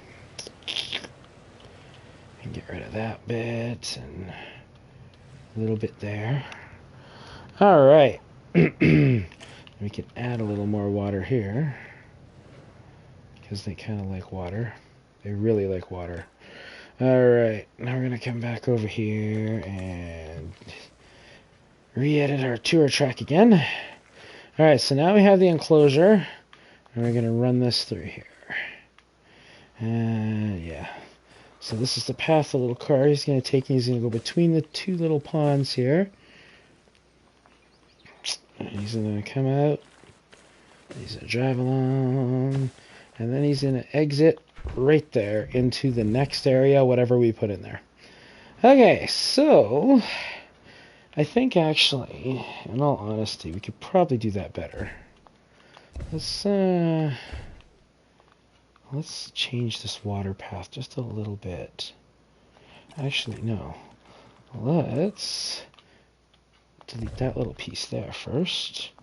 Let's start the entryway over here and have it go this way. Yeah, that's a little better, I think. And then water here. Yeah, that's better. Okay, and then we're gonna make sure there's enough space for the road. Alright, I wanna zoom out, zoom in, edit the tour route. Here we go. Alright, so we're gonna get in here and we're gonna turn. Yeah, here we go, that's better. And we're gonna come this way. We're just trying to maximize our time spent in the enclosure. We'll also try to be safe as possible, because the Spinos will attack the vehicles. So you want to make sure that there's, a reasonable amount of time spent, as well as quick, it's not too long that they get destroyed every time they go in. The vehicles can take somewhat of a beating, but not a whole hell of a lot. Alright, so now we're going to add the trees, because wildlife, they love their trees. And you might say, my God, you're not going to see anything. Don't worry. You'll see stuff. So we can thin it out again a little bit. We're going to run bushes all along the fence line, because nobody's going to be at the fence. line there. Alright. And there's the water, so we'll make a few clear patches in the water. And now we come over and down to the little goat and the little meat thing, because we got to add feeders. So piscivore feeder, that is what the dudes eat. Marine fish feeder, no, that's a lagoon thing. So we're gonna put this right here, and then the feeder that the Spinos are gonna eat from is close to the road, so that way people have a chance of seeing the Spinos better. And we're going to put another one over here, just because the Spinos need to have food evenly dispersed amongst their thing. Even if the people aren't going to see them eating from it, they still need to be able to find food. So, because sometimes a Spino might come out and he might just linger in this area because he likes it. So you want to make sure he has a feeder there. Otherwise, he might get really pissed and go on a rampage. And if you've seen Jurassic Park 3, it's not pretty. Alright, so we'll cut a hole in the tree line there. So if the cars are going by, they can look over here and maybe see him chowing down. Alright. So that's that. And also, if we zoom right in here, as you can see, it's not quite as thick as it looks initially when you're flying over, right? So, yeah. And, let's put another, let's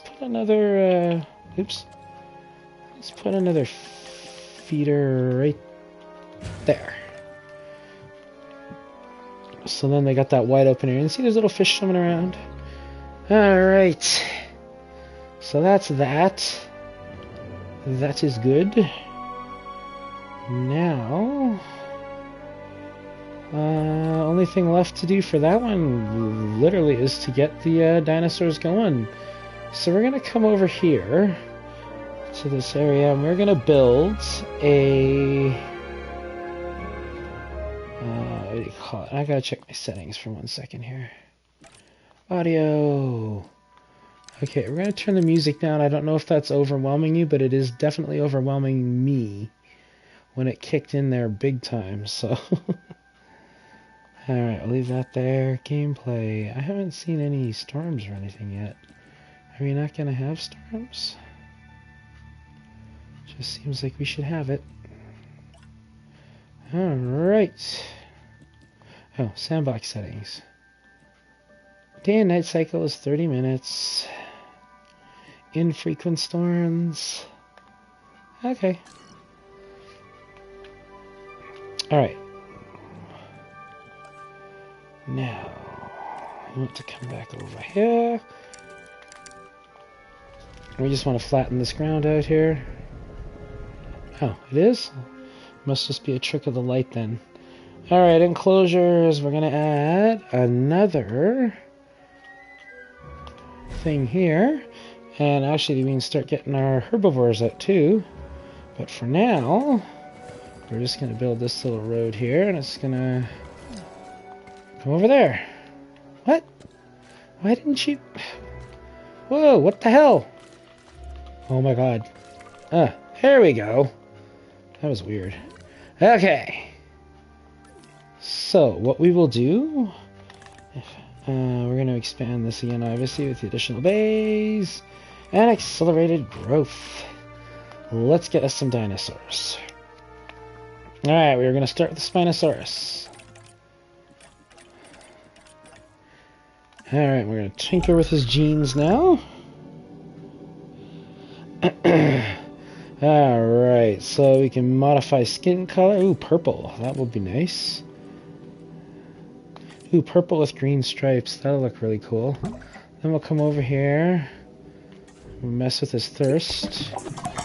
And we're going to make him a lot more tolerant. And social, we're going to up his social so he's not as cranky as he normally is. And we're going to save that. And we will begin cloning. And we're just going to do a couple of those because they only do one at a time, unlike the others. And then we're going to come over here, and now we're going to...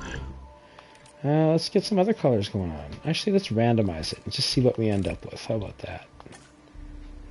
Because I don't think... Yeah. Random pattern. Let's do it.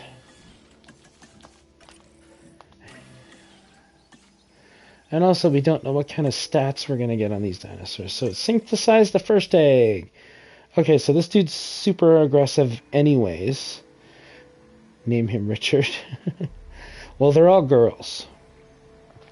But as you can see, this one here is docile and never attacks guests or ranger teams. So this is definitely a keeper. This one's done. Aggressive and defensive, but nothing to write home over. Okay, we are going to... Oops. We are going to discard that egg. Let's check the next one. Aggressive and social. Okay, let's see how our other ones turned out. Aggressive and social, not surprising. I mean, these are very hostile. Oh, here we go. This one's nocturnal, and he's social, so he's not aggressive at all. So we're definitely going to keep... No, what are you doing? We want to keep this one. Thank you. Name her Jessie. And you know what? We're going to hatch this one too. And we're going to hatch this one as well. All right. So we need to name one Jessie. I need to name one Sasha. And yeah.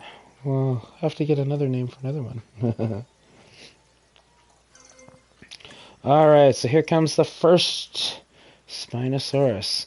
Is that fence finished? It should be finished by now. It is definitely finished. Oh, is there a gap in it? Look at that.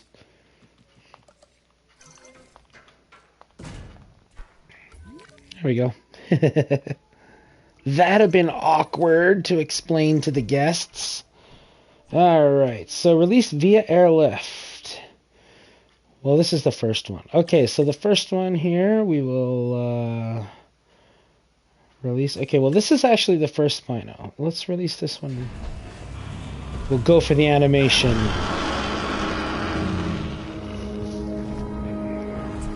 Okay, even I have to admit that this next dinosaur is impressive. The Spinosaurus is perhaps the largest of carnivores. This one's Sasha, because Sasha called dibs on it before she had to leave the stream. But I will name the next one Jessie. Alright, so there's Sasha.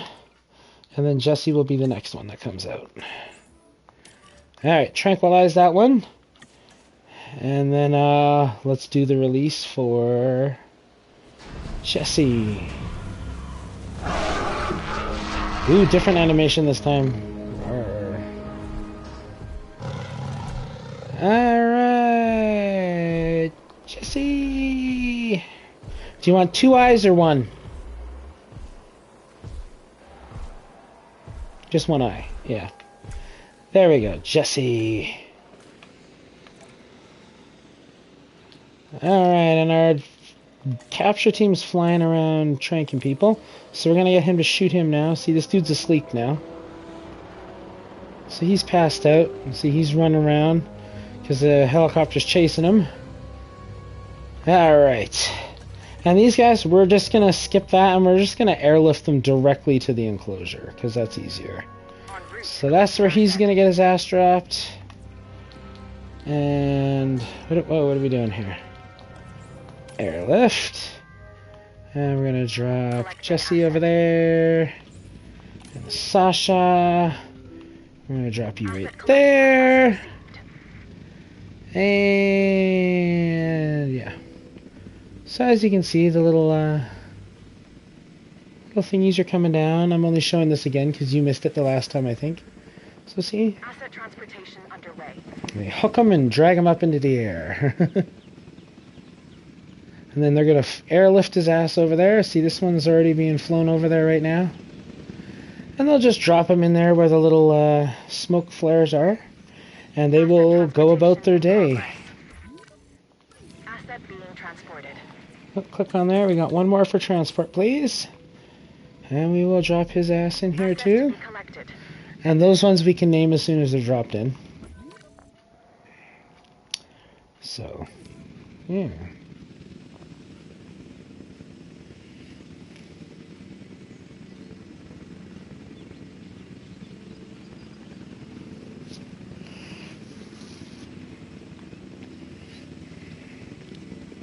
And as you can see, they get dropped off, and he's good to go. And there goes Jesse, who's giving shit to the helicopters over above. And there's Sasha. And as you can see, they are already free roaming, and they're gonna go around and do their stuff. Jesse's enjoying a stroll in the water. Alright. So that's the start of that thus far, which is good. Now we need to move on to our next enclosure, which is over here.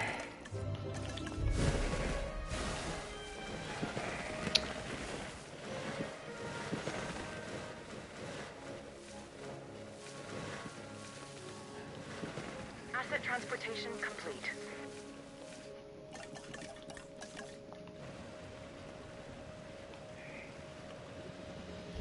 Get rid of all that for now. Hey Abe, how you doing? Pretty good. Played some Dead by Daylight earlier, and now I am on to building my own Jurassic Park. As you can see, I just got my first little Spinosaurus going around in here. Stirring up trouble, no doubt. So there's a couple of them in there. See, if you zoom out to the map mode, you can see there's all 4 of them. And yeah, they will be good to just roam around. Now we can actually come down here to decorations. Here we go. And find a sign that's good for them. There is not. There used to be a Spinosaurus one. I don't know. I do not see it, and that's kind of sad.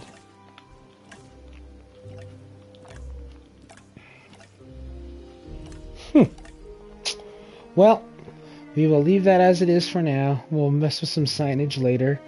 So that's the first little bit there. Okay, so then they come out into this area here. So we'll barricade this one off. And then what we're gonna do is we will make this one not necessarily smaller, but what we're gonna do is we're gonna get that fence through there. And this one will actually be split down the middle. So there's going to be 2 separate enclosures. So the tour will come through here, weave around, then it'll come in here, weave around here, exit here, and etc., etc. So let's get the fences going on this now.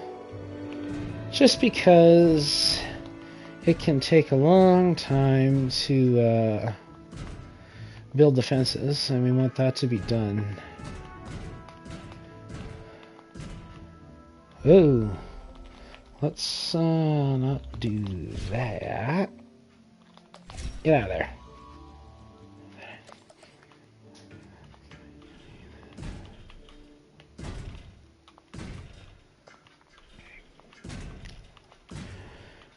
So how's everything going, Abe? You see a lot of gameplay for the night?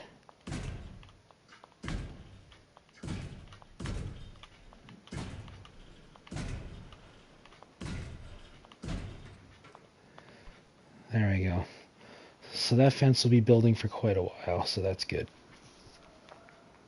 Alright. I bet people posted a lot of stuff on there for your thing. Alright. We want to... Oh wait, no, that's the... Oh, that's the exit. Whoosh, way the hell over here. Alright, like I said, we're going to come through here and weave around here. And then head over here, maybe enter here. And then it's going to come this way and snake around. And then it's going to exit the gate through there. And then it's going to come through this enclosure. And you know what? We're actually going to snip this down a bit as well. Whoops. And then we'll have another one here. So that's another carnivore. And then that'll be another carnivore there. The hell is that? Oh. And that'll be there. And you notice some of them are smaller. Some of the carnivores are actually pretty tiny, so you don't need huge enclosures for them. Which is why we'll make some more smaller enclosures over here, so that we can fit a few more species in here than we normally would. And then let's have this go over here.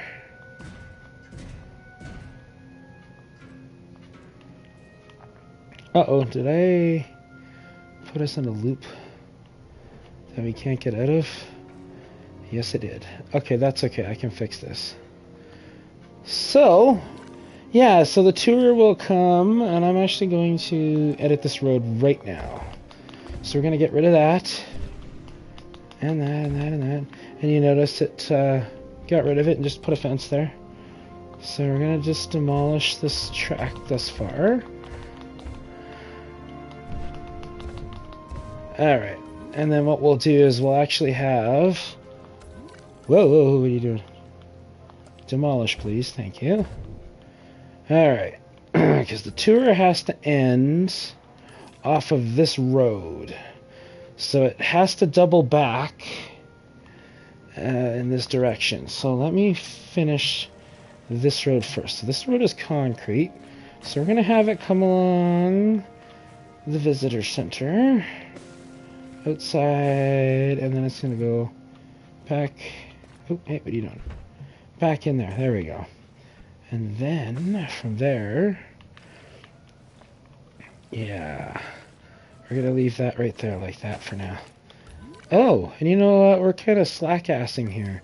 I forgot, we have the herbivore thing done. Let's get some herbivores out, shall we? Let's start with some of the really nice ones. Come on, where's the, there she is. Let's get the Brachiosaurus up there. Alright. Oh, we can get the... And see, these ones have movie colors. So, see, 1993. So this will be like the very first one you saw in the movies. That's what that'll be. I'm gonna get rid of sickly. Well, sickly won't matter because there's no diseases. Get rid of that. Yeah, small appetite. Yada, yada, yada. And sociable! There we go. So let's make a couple, and the egg batch size is 2, so that's not too bad. So let's make 4 of those. And then let's go to the next. What else do we want to get? Let's get... Ooh, I know what we want to get. Where the hell are they? Struthiomimus. We gotta get some Struthiomimus because these ones are the... Here we go. So, I want to have that. Okay, that makes a huge batch of eggs, but we're only going to hatch the 1. You might say, why are you only going to hatch the 1? Well, here we go. Long-lived, resilient, and sociable. There he is. So we're going to hatch 1 of that. Then we're going to come back here. We're going to modify the genes again. And we'll go with random skin patterns for these guys. Oh, no, not blank. Random. There we go. Alright. And you might say, why are you doing that? Well, I discovered that this one dinosaur looks kind of like a watermelon. With his color patterns.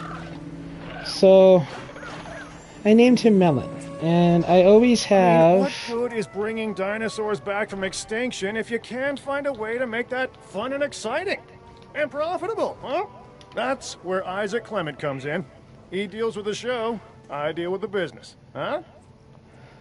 So there's Melon, and I always have a Look at an melon in ostrich every or emu, park then I look build. at this latest dinosaur, the Struthiomimus, and tell me you don't see a connection. This is one of the more bird-like dinosaurs that we've brought back from extinction.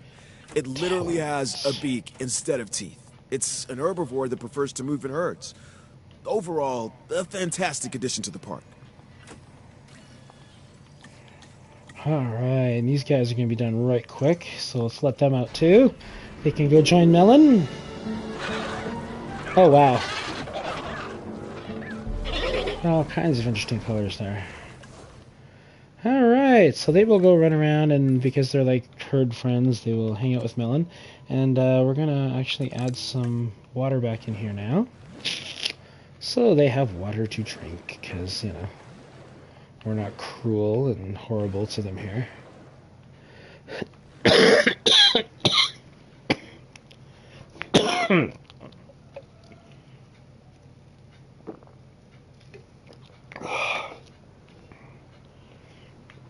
Alright.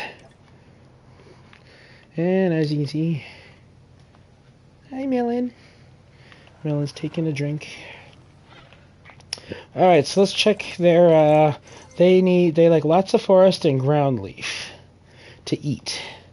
So we'll just come over here and we'll find forest. There should be forest and tall leaf and ground leaf. Here we go.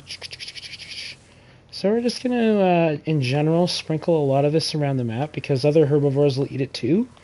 So we're going to kind of spread it just everywhere. And then that way, no matter what side of this map they're on, they will have their ground leaf and their tall leaf and whatever. Alright, now let's put some trees in because they like forest too. Give them back some forest.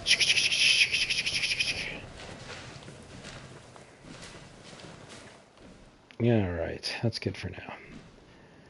So now they got some area to roam in, so they'll be loving that. And we come over here and the brachiosaurs are done.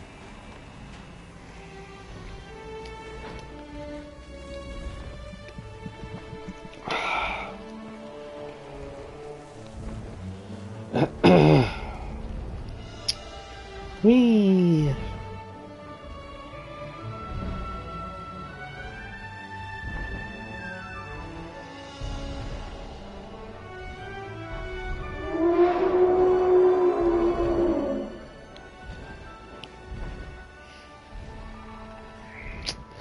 How awesome are they? And they're really cool because, you know, Hi, I'm their shouts Cardier. can be heard across I the know park. it must be overwhelming to meet all these new people, but you're about to embark on a life-changing adventure. Certainly was for me. Trust me, you'll understand. And we let the last ones out so we won't watch Okay, that animation. what we have here is a brachiosaurus. It has long limbs relative to the rest of its body. And what makes it really unique is that it's a warm-blooded dinosaur. I mean, how amazing is it that in bringing these dinosaurs back, we're also learning so much about them?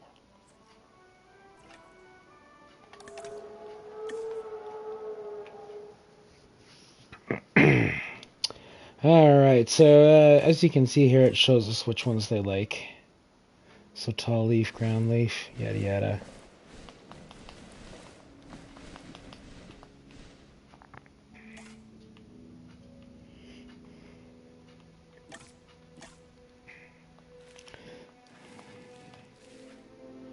But they also like tall nuts, so we're gonna go down. There it is, tall nuts.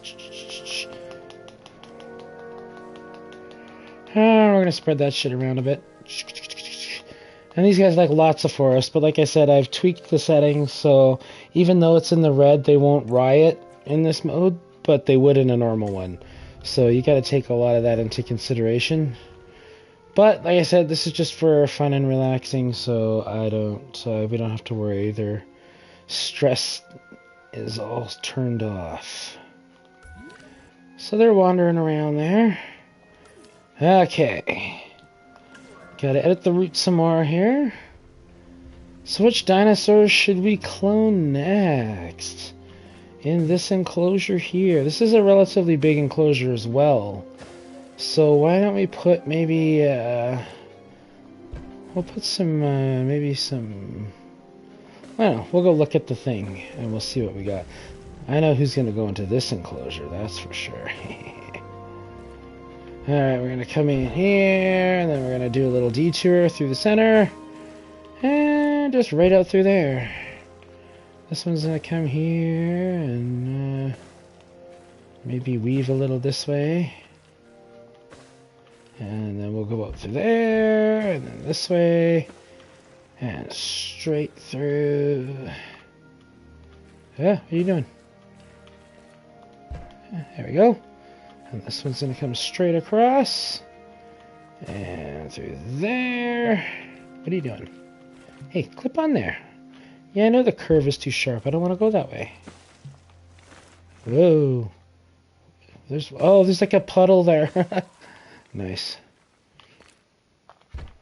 Alright. This has to double... Oh, wait, no. I just messed it up again. Oh my god. Yes, no, I was supposed to go this way. Whoopsie. Okay, damn it, I'll fix that again. Alright. Whoopsie number 3 there. We're gonna get rid of that. Shh. Got distracted by my own building and whatever and forgot where I was putting my road. Shh. Well, I guess that can stay, actually. That can stay. I only have to correct it over here, now that I think about it. Alright, so edit the tour route. Back over here. Alright, so we want this one.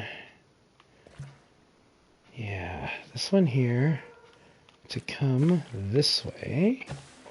And kind of weave around, maybe come up the hill. He's going to enter the enclosure here. And we're going to do a bit of a curvy curve around until we come in right here. Yeah, we want this to go around. Oh, darn it.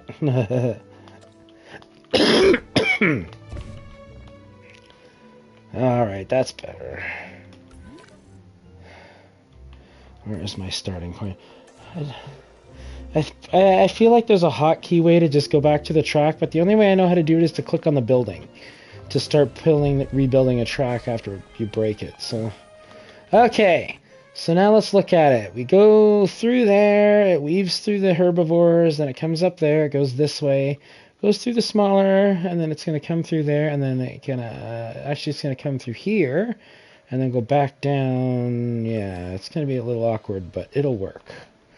Okay. And then we'll clone more dinosaurs and get them out into the tour. Alright. And then we'll actually start the tours. And you can actually ride your own tours, which is pretty cool. So you can see what it's like to be a visitor in your own park. Why are you not building that road? Yeah, that's weird, but okay. Alright, so we come through here, and then we do a hell of a loop-the-loop.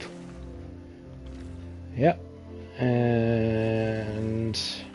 I guess we'll make it worth it. There's going to be something big in there. Probably the T-Rex, maybe.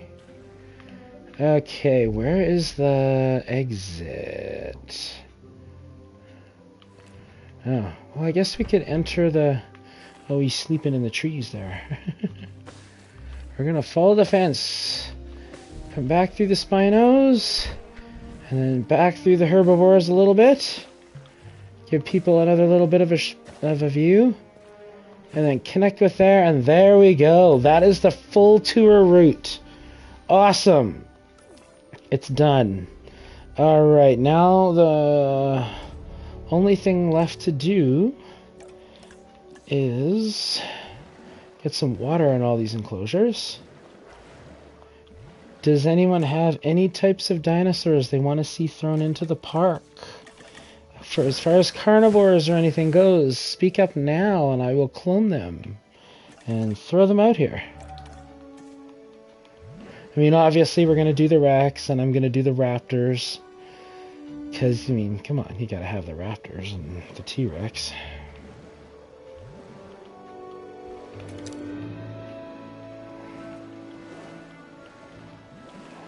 But if there's a specific dinosaur that's somebody's favorite, be it from the movies or real life, you can drop me a thing.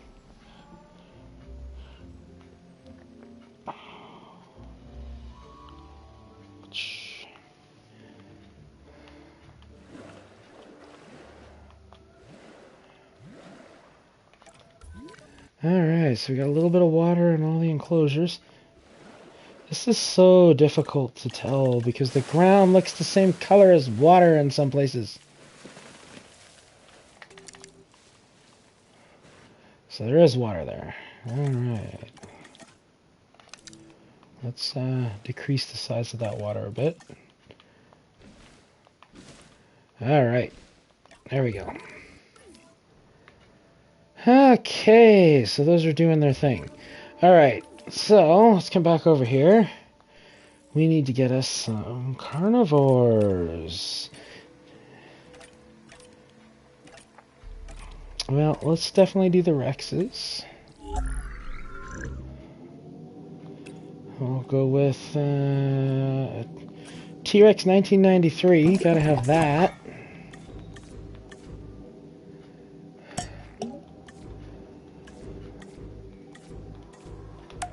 Well, antisocial won't matter.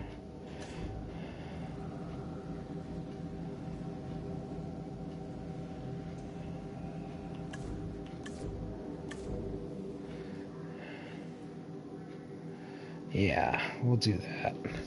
Just goes to show you can never really get all the angry out of a T-Rex. Okay, so that's gonna hatch us 2. Okay, we're gonna try for 4 of those at that color, and then we're gonna modify the genome again here. And then let's just make our own color.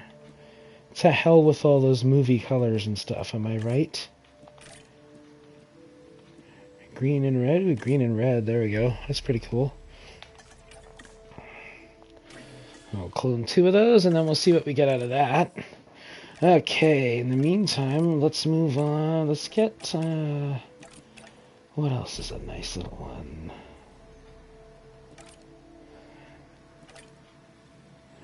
Herrerasaurus isn't too bad.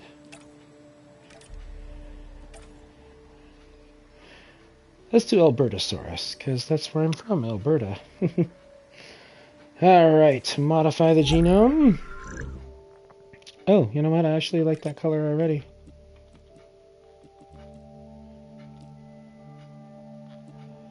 Let's go with that. That's pretty nice. Social! I guess we'll just boost your social skills, because why the hell not? Alright, so that's going to grow us how many of him? 3. Okay. And then let's modify the genome one more time. Try for some other colors. Let's go with red. And what else have we got here? There we go. That'll be nice. Alright. That's those guys. Alright.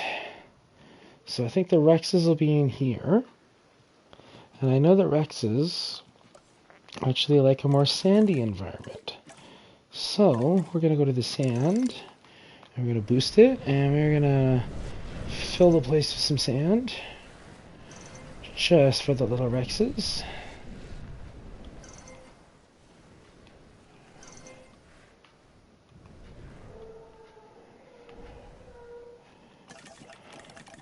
And then we are going to chop some trees in here again. And we are going to put in some carnivore feeders, because they got to have their chow. I'm going to drop another one over there. And we are also going to put in some live bait feeders, because, you know, they like to have little goats to chase around. See, look, here we go. Oh, look at that little goat. So a little goat, he'll go running around in there, and then they'll chase him and snatch him because they like to hunt. So that's that. And, okay, that's the first one. Albertosaurus doesn't need as big a place as the Rex does, so he's going to go in here, actually. Oh, drop that down, please. And I'll drop another feeder right somewhere, maybe. Thank you. Maybe one over there. There we go. And we're going to give you all some more trees, because they do like trees. And it might look a little congested, but again, as I say, when you get right down in here, as you can see, there's not really a whole lot there. So, don't be afraid to drop trees.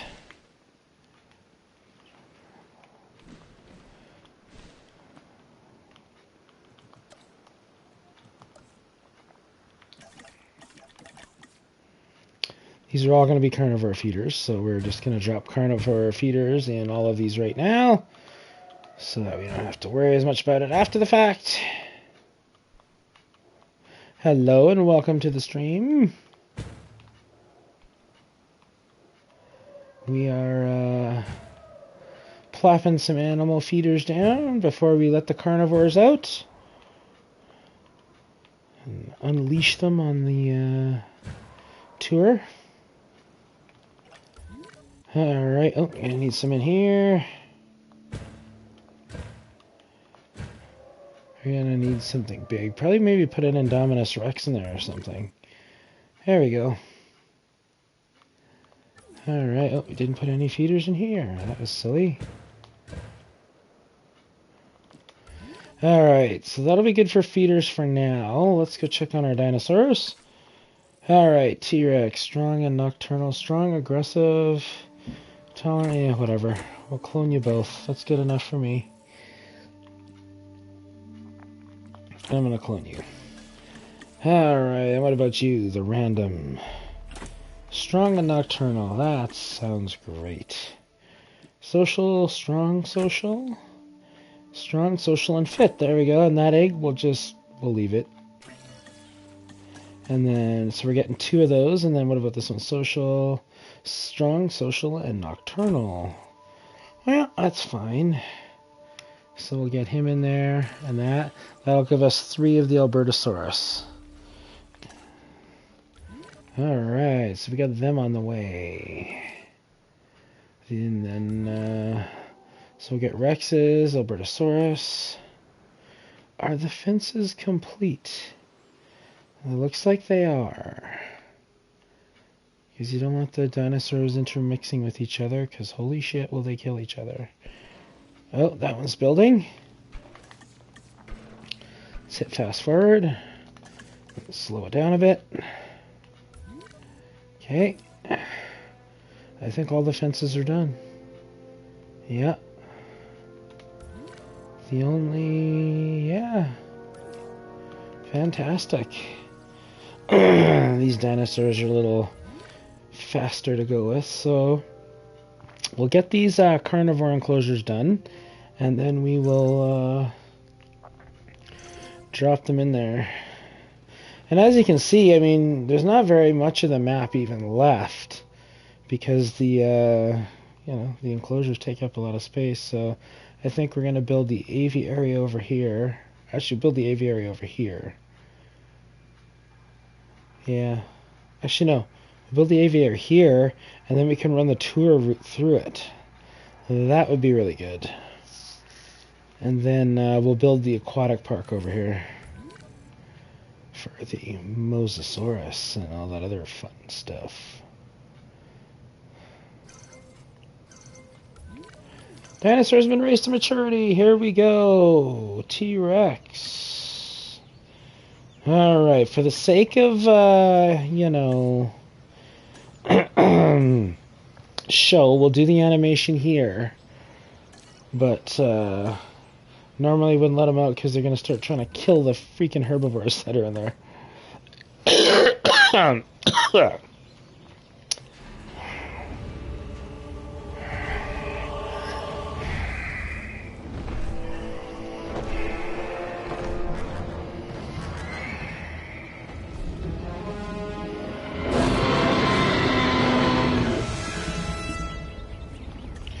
Alright, let's get you trank before you start killing people. There isn't a more iconic dinosaur than the T-Rex. Get him! Even people who don't know the difference between herbivore and carnivore know all about the Tyrannosaurus Rex. Alright, so we're going to airlift the rest out. Feel her gaze? You understand why the T-Rex was the ruler of the Cretaceous period. Alright. So those guys are going over there. And You also... Oh, I can't release them until this is done. Alright. As you can see, he's running around getting chased by the helicopter. Oh, come on! Do something! Run, you little Struthio. Wow, are you this bad? You can also take direct control. And you can be the one who does the tranking if you like.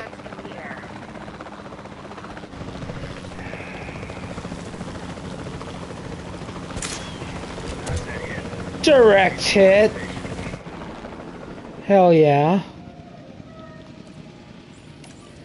So if you want to be the one who tranks the dinos, you can definitely do it that way. It's pretty cool. En route to pick up the asset. So yeah, as you can see, they're on their way over already.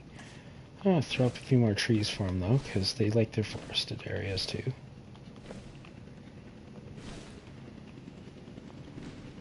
Transit has commenced.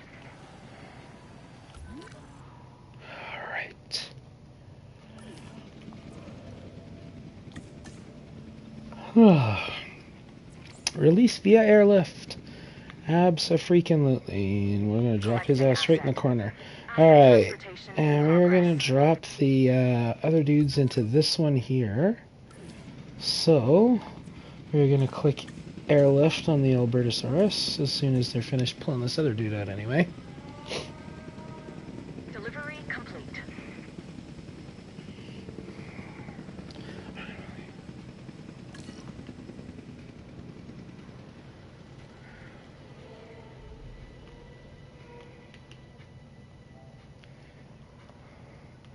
Yeah, I've been going at this for 2 hours already. Transit has commenced.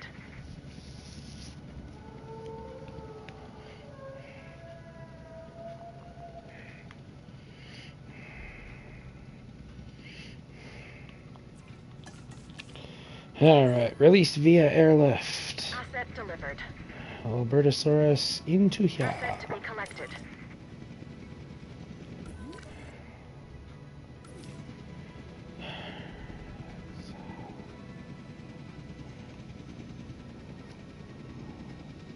Transportation complete.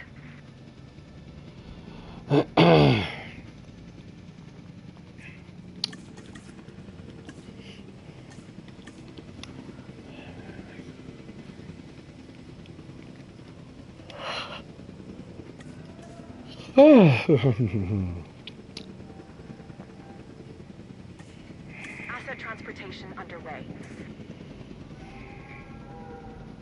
Asset transported.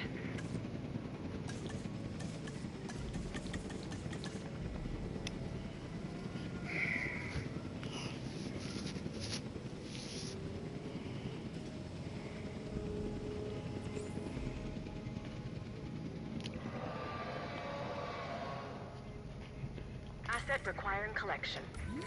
Alright, so the Albertosaurus are en route. Let's get the, Assets in the air. we'll throw in a little goat for them. Because we know they love their goats. And what the hey, we will turn on the tour.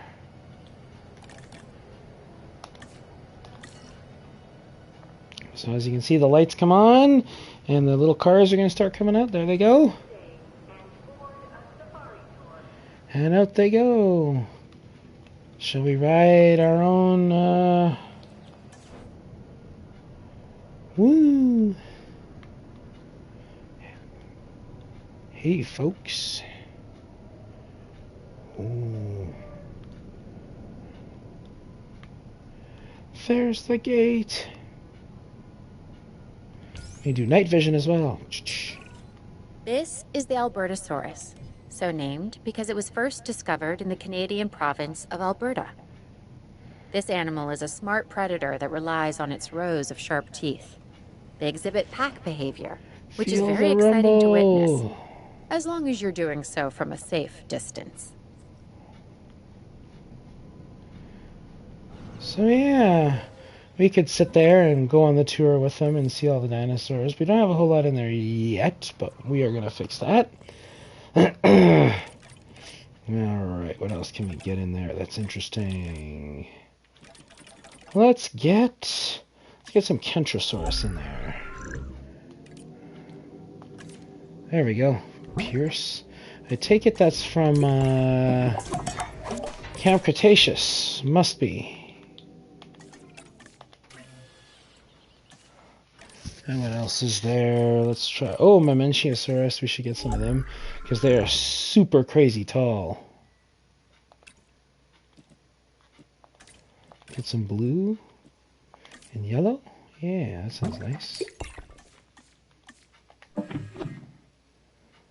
Let's save, and we'll do that up. Has been delivered. We need some other colors because let's go with yellow. Ooh, yellow and blue. That's a nice one. All right, Kentrosaurus. What do we got here? Docile. You never attack anybody. That's always good. Social, social, social, social, and quenched. Whatever. Let's do 3 of you. That'll be good.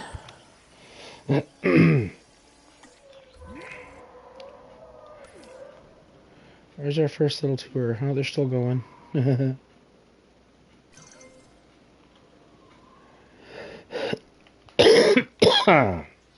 Alright, so we're going to let them out. And out they go. Out they go into the world. Unfit. Delivery complete.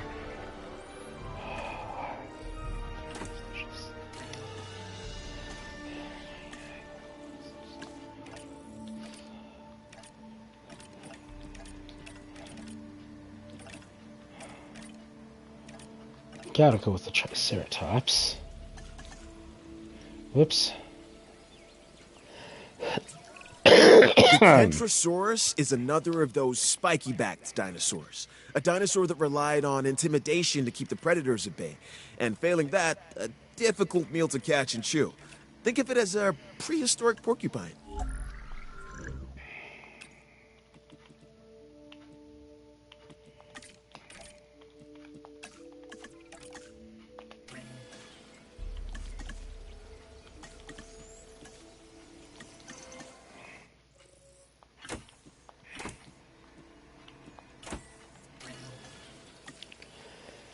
Alright, so they're on the way.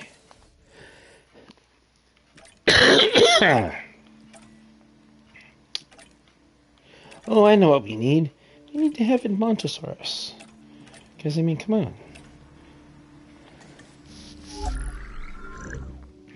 Again, Canada for the win.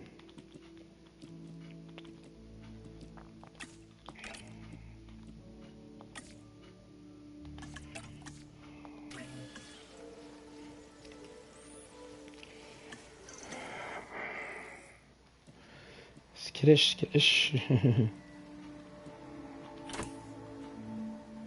Well, skittish isn't a bad thing.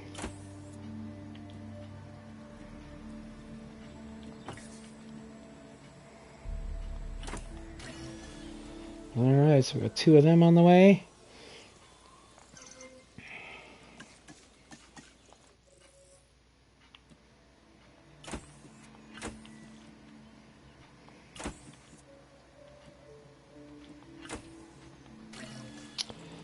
Four of them.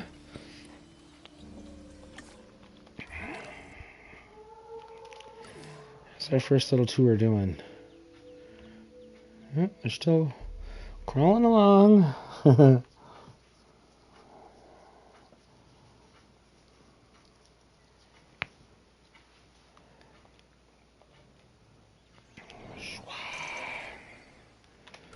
dinosaur successfully raised. Let's do this. Alright, release. Woot woot. And out come the trikes. And we're going to release the Mamenchiasaurus, and you, and our Titan, and Edmontosaurus. So everybody pile out.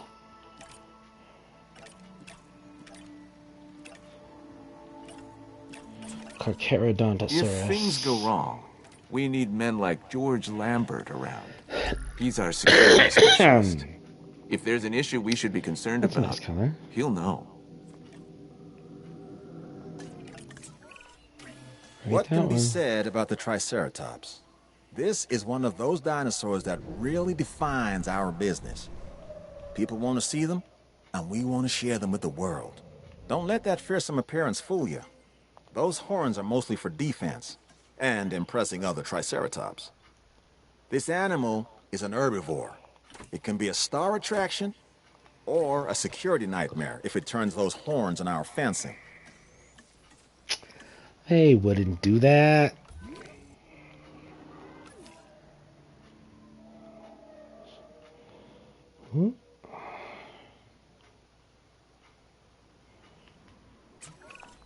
Okay, this dinosaur is something special.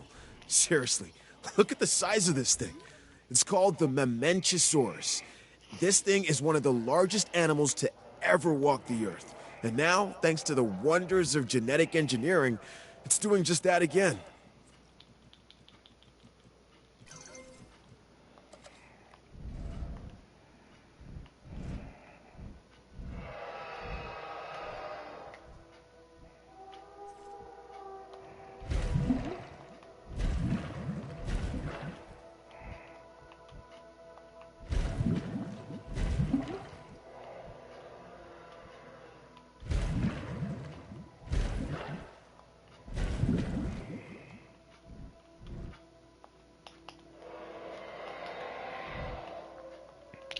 Terrain constraint my ass.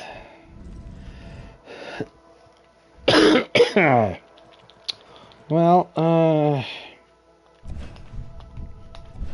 we won't build there. I'll have one I'm there. Dr. and Kajal Dua, one and over while here. you're keeping an eye on the dinosaurs, I'll be keeping an eye on you. This duck-billed dinosaur is an Eloratitan. It was one of the last non-avian dinosaurs to go extinct. Until we resurrected it, that is. Ooh, there's Now the it lives to be Edmontosaurus. studied and put on display. The Eloratitan is a herbivore. As it grinds away its teeth while eating, it has hundreds more that continually take their place. There's a lesson in there somewhere. Let's get more. Oh, can't have a Diplodocus, because, I mean...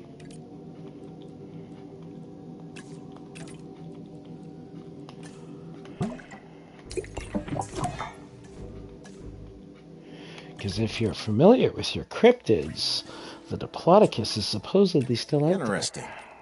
An Edmontosaurus. This is an herbivore that can move on all 4 feet or go upright and walk on its hindquarters. We should be able to control and monitor this species more easily than some of the others. Use that to your advantage as you plan out the park.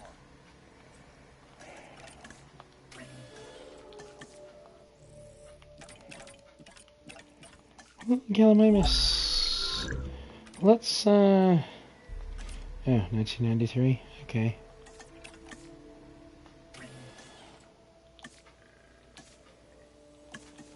We're getting 10 of them.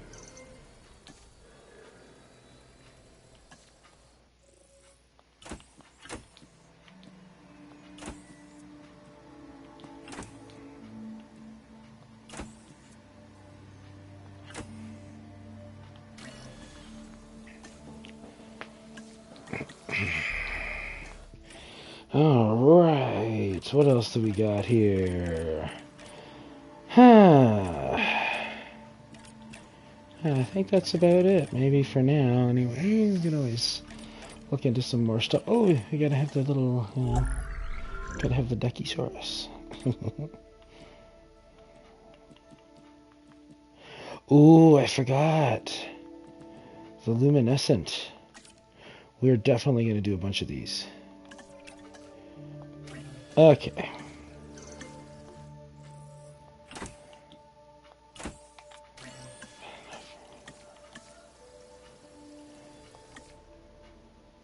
You like stuck in the doorway, or like what's the deal? I feel like you've been releasing for a while.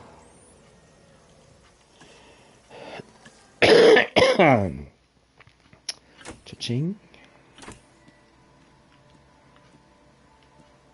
Thirsty, thirsty, thirsty. Alright, we're gonna do that.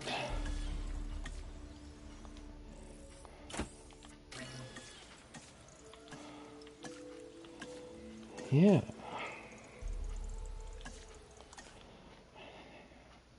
Oh, damn. You guys are really slow getting out of there.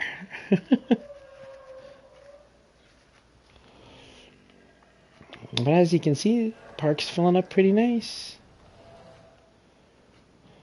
How are the Rexes doing? Has the first tour been through there? I imagine it probably has by now, hasn't it? No? This massive specimen is called the Apatosaurus. An impressive animal that can intimidate even the most determined of Still predators. making their way over there, they are. The Apatosaurus's evolutionary advantages are its size and its demeanor.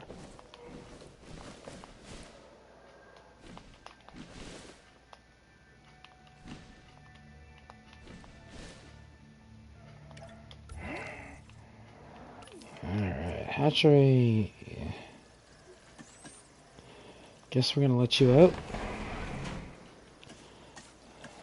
Oh, and we're gonna let you out, and we'll let you out.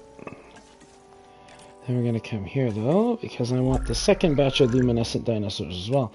These guys are really cool, they glow in the dark. From that Netflix Camp Cretaceous thing, I think. Never watched it, so...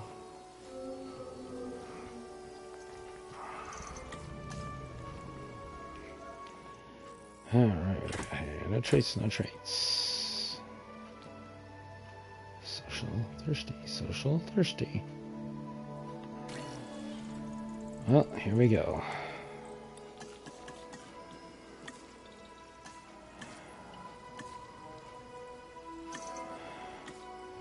Yep, Dreadnoughtus. You're not done yet either.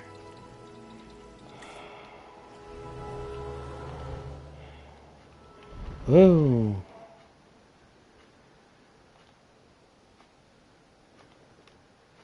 Oh, you not finished your exiting animation? Is that what it is? Ah, yeah, there it is.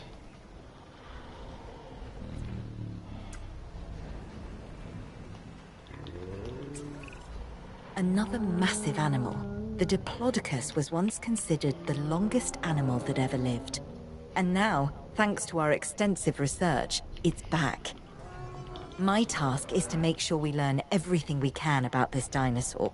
Your task is making sure these magnificent creatures can survive in the modern world. Oh, look, there's the glow in the dark. Okay, so this next dinosaur, the Parasaurolophus, has a flair for the dramatic, especially where its head is concerned. It has a distinctive cranial crest, which is used for added resonance in its vocalizations and to regulate its body temperature.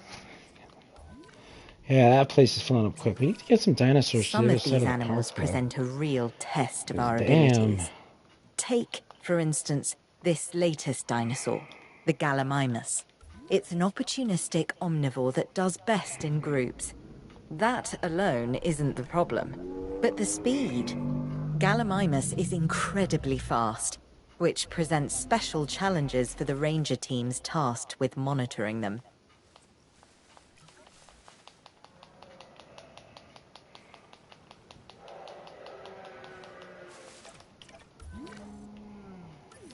Well, that herbivore enclosure's filling up. Hey, Owen Grady here. I'll keep it brief, and that's it. Done. This animal, though an herbivore, can intimidate most predators with its size. There it is. It's a biggie named Dreadnoughtus. I'd give this dinosaur a wide berth. Yes. There's my little Albertosauruses.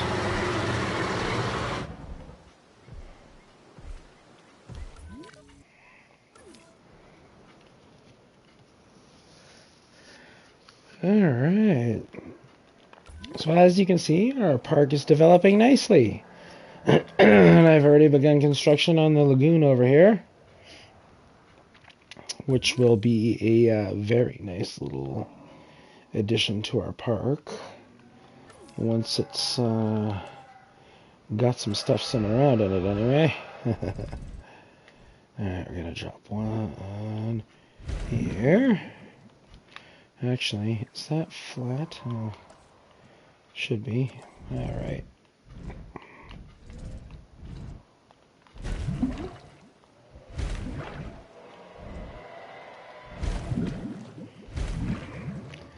There we go.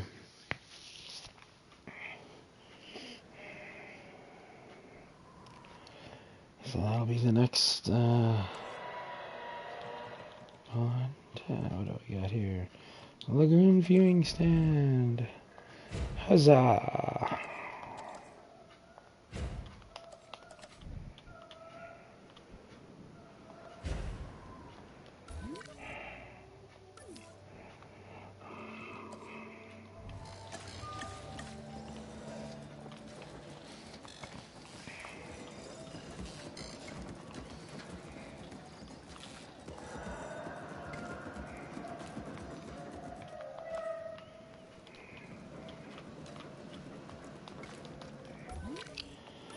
Alright. We do still need to build an aquatic hatchery, which I believe this is the smallest looking one we can get. Yeah, we're going to put it right there. Alright.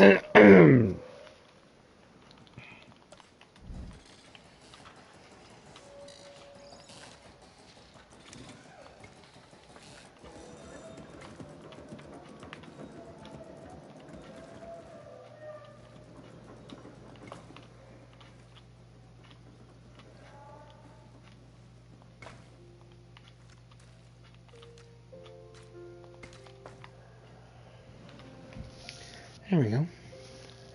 That'll connect those. And let's put maybe... Oh, where do we want to put the monorail station? That gets people here.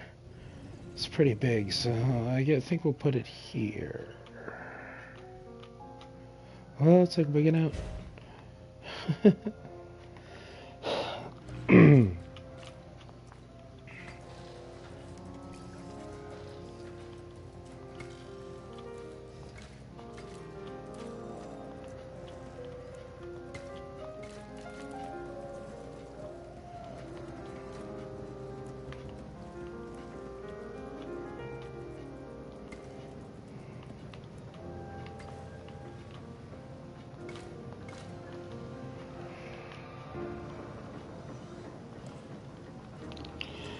Alright, and then we will flatten this out. Or at least, you know, we can smooth it out too. There we go. Alright. Now where the hell's that other monorail? Way the hell over here. Alright, let's set up the track. And now that we've got all this done, we can clip this right over here. And whoever's riding the monorail can get a kind of run through most of the park, at least. Where's the lagoon? It's over there, isn't it? Oh, that's okay. We're gonna go this way. And it's gonna go all the way around. And people here will, for the most part, see most of the park.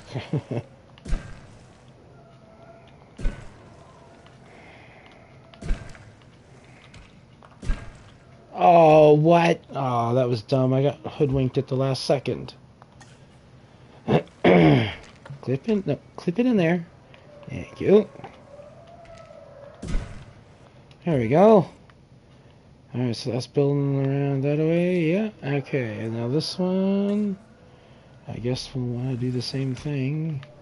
This come over this way and...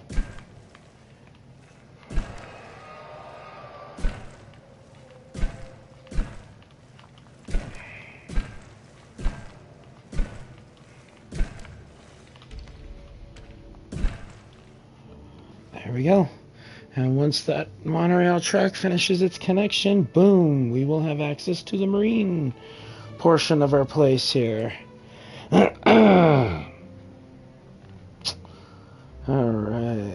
and while we're waiting, what is this? Emergency shelter. Well, let's drop an emergency shelter. Your guests are complaining about the lack of restrooms. Oh yeah, I guess, no, I did build a restroom though.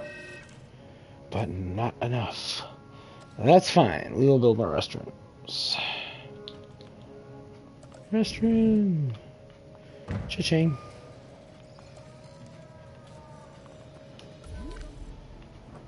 Alright.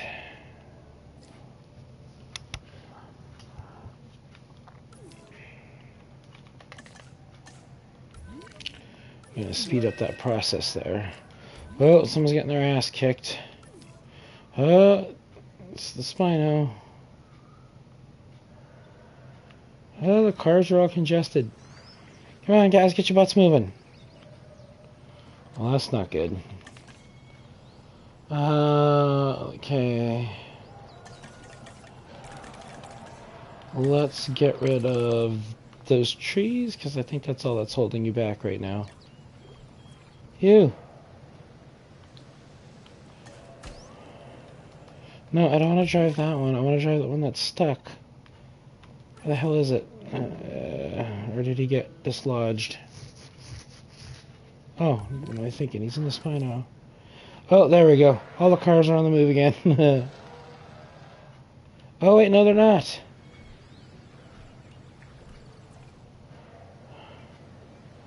Park 2 or 1. Drive the vehicle. No, I don't want to drive that vehicle. Darn it.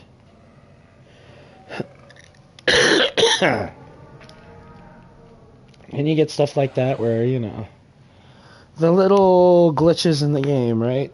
Can I ride that one? Yeah, apparently so. Come on, let me drive. Really? You're going to lay in the road now? It's bad enough these guys don't want to go anywhere. You're going to lay right in the freaking road. Hey, dude, come knock these guys loose. If you're going to be attacking people, that's all I'm saying. Trash them, maybe. Alright. Are we getting this thing built? Because I seriously just want it to be built. So that I can start construction over here of other things, you know. Emergency shelter. Let's put that right there.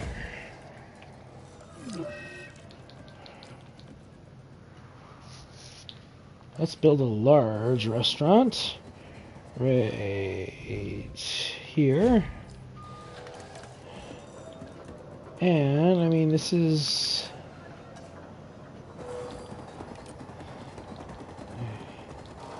deep fried fish. Just seafood in general, because we're in the water park, so come on. So we're going to have an aquarium in there, bench seating. Ooh, gotta have a claw machine. And an arcade. And what else have we got? Ooh, we gotta have karaoke. With, what else? Seating booths. Or selfie posts. Skeleton display, statues, stools. Table seating, water features. The hell is that sound? That doesn't sound good. Ooh, we'll have a play zone for the kids. And we'll have a dance machine. This is a very music-y themed place. And an ice cream parlor, because hell yeah. Alright. Yeah. Let's leave that there. Concrete, wood. Let's go with that one. Leave that there.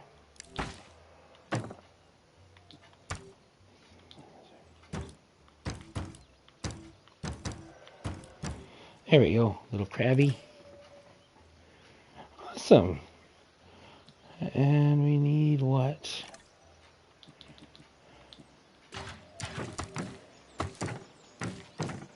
There we go. Yeah, roof decorations, we should have seating. Yeah, there we go. Meanwhile, someone's getting their asses beat somewhere in the park, and I'm like, what's the name for the seafood place?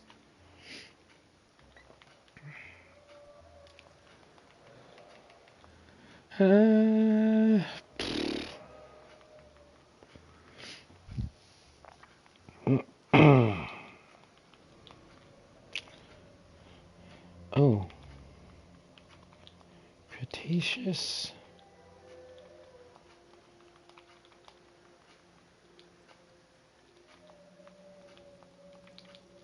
Cretaceous. Yeah, there we go. Cretaceous crustaceans. Say that 10 times really fast. Alright.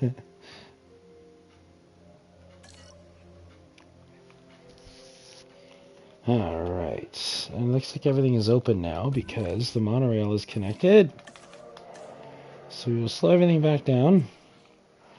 And let's get our additional bays going. And whatever accelerated growth. Ooh, he's getting a Mosasaurus, man. Hell yeah.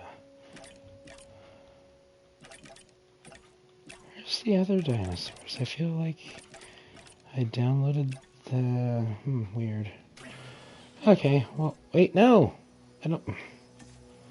My bad, I forgot to freaking mess with their stuff. Actually, that one's not too bad. So that's what's coming out already?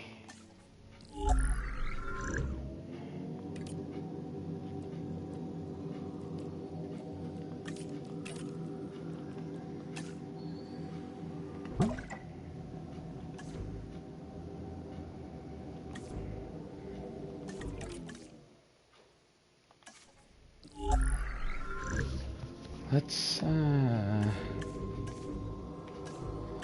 Oh wait, no, we want you to have a good appetite. Otherwise you won't eat from the... You won't eat from the feeder otherwise.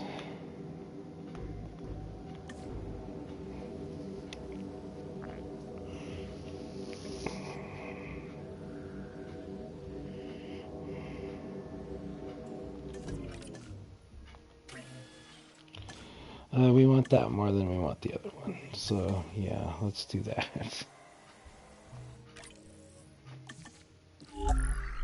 Alright.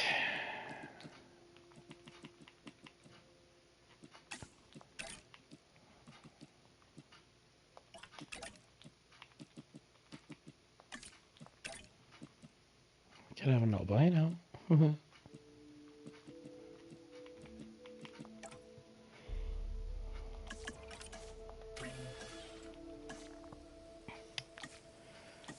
Alright, yeah, mosasaurs take a long time. Alright. We are definitely going to need, however, a shark feeder.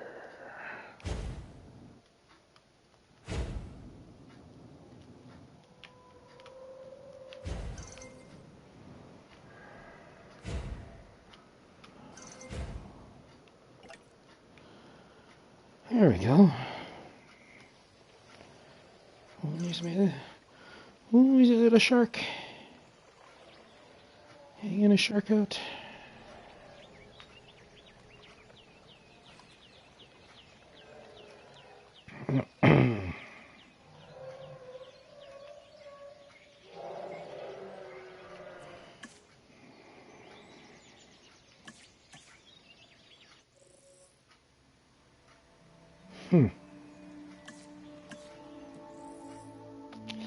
Large appetite. Okay, you are going to discard because you didn't have all the benefits that these ones did. Oh, this one's aggressive. Interesting. And that'll make it fun, I'm sure.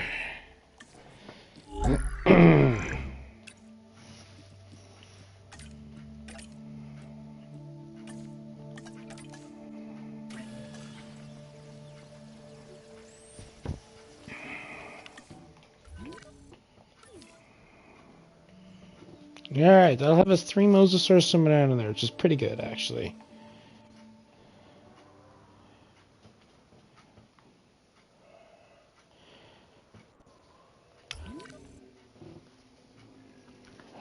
Alrighty.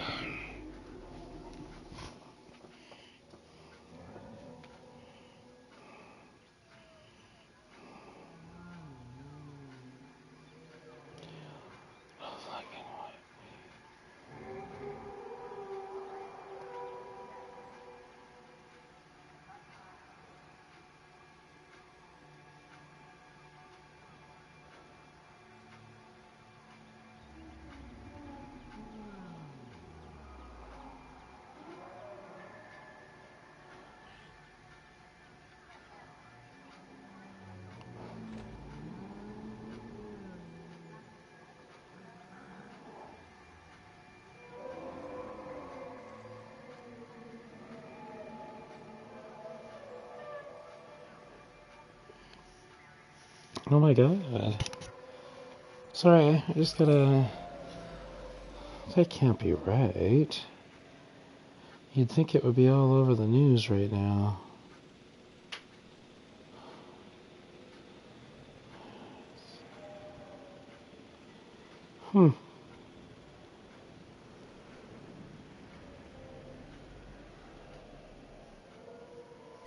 Interesting.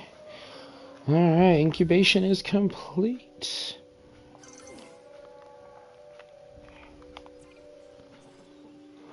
Oh, these guys are ready for release.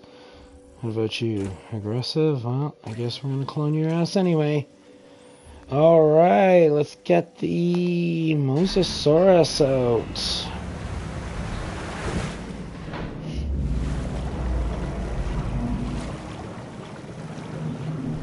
That thing is gigantic, man.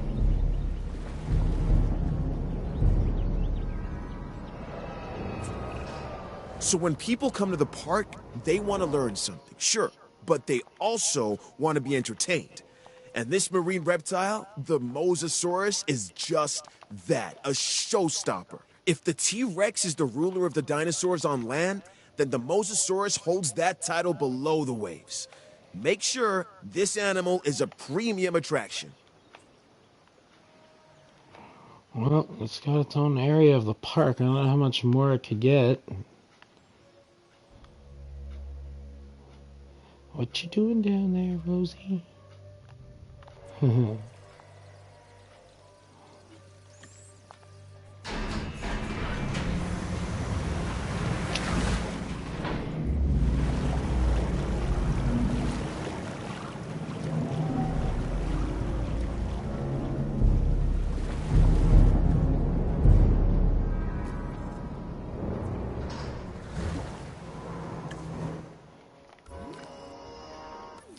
Alright. Let's get some toilets out there. That's an emergency shelter, so... Guests! Restroom! Cha-ching! And as you can see too, when you take out the restroom, if you move around, it will show you where it is needed most. See? Right here. So we'll drop that sucker right there. Yay. Okay, do we need any over here? No, in fact, everybody's just peachy keen. Alright, well, oh, we got some... Oh, I gotta let these guys out.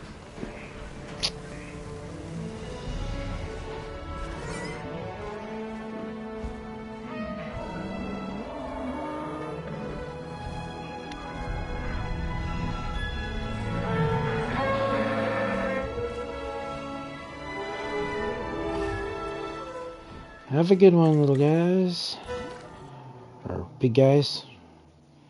Alright, so we have a few empty enclosures we can fill with some herbivores. Damn, look at all those cars, man. Stuff got congested because of that pile up. That's funny. Everybody's there doing their thing. Alright, well.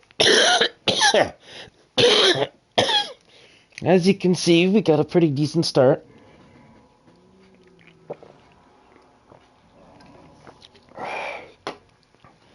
There's a lot to see, a lot to do. And still, you know, got to build an aviary tomorrow for some of the birds. things like that. But we got a decent little start here. So, excuse me, I hope you liked it.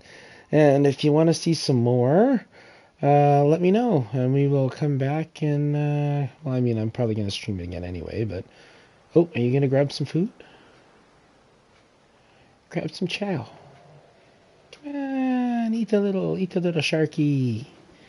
You're acting like you're thinking about it. Come on. No? He's just doing that to build the suspense. Look at you. Aren't you a pretty thing? You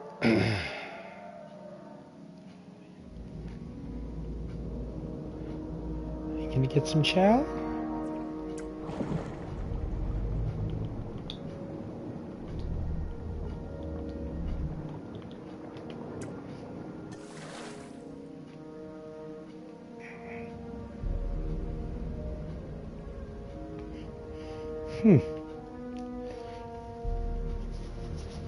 Looks like they're just gonna wait. They're not quite hungry yet.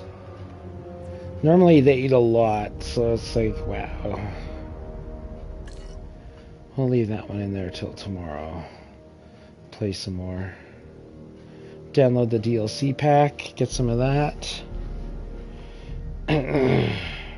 But yeah, as I was saying, I hope you enjoyed everything. And if you want to see more of my videos, I have everything in my little list there. And I save all my videos because, you know, Twitch only saves for a certain amount of time. All my videos are saved onto YouTube. So if you go check out YouTube, it's Bot Whisperer. Not Bot Whisperer 1 like it is here, just Bot Whisperer. And yeah, you can check out all my stuff. I have Dead by Daylight, I have Resident Evil, I've got this now. So lots to see, lots to have fun with. And yeah, I will see you all next game. Let's save this. Probably would be a very good idea to save this.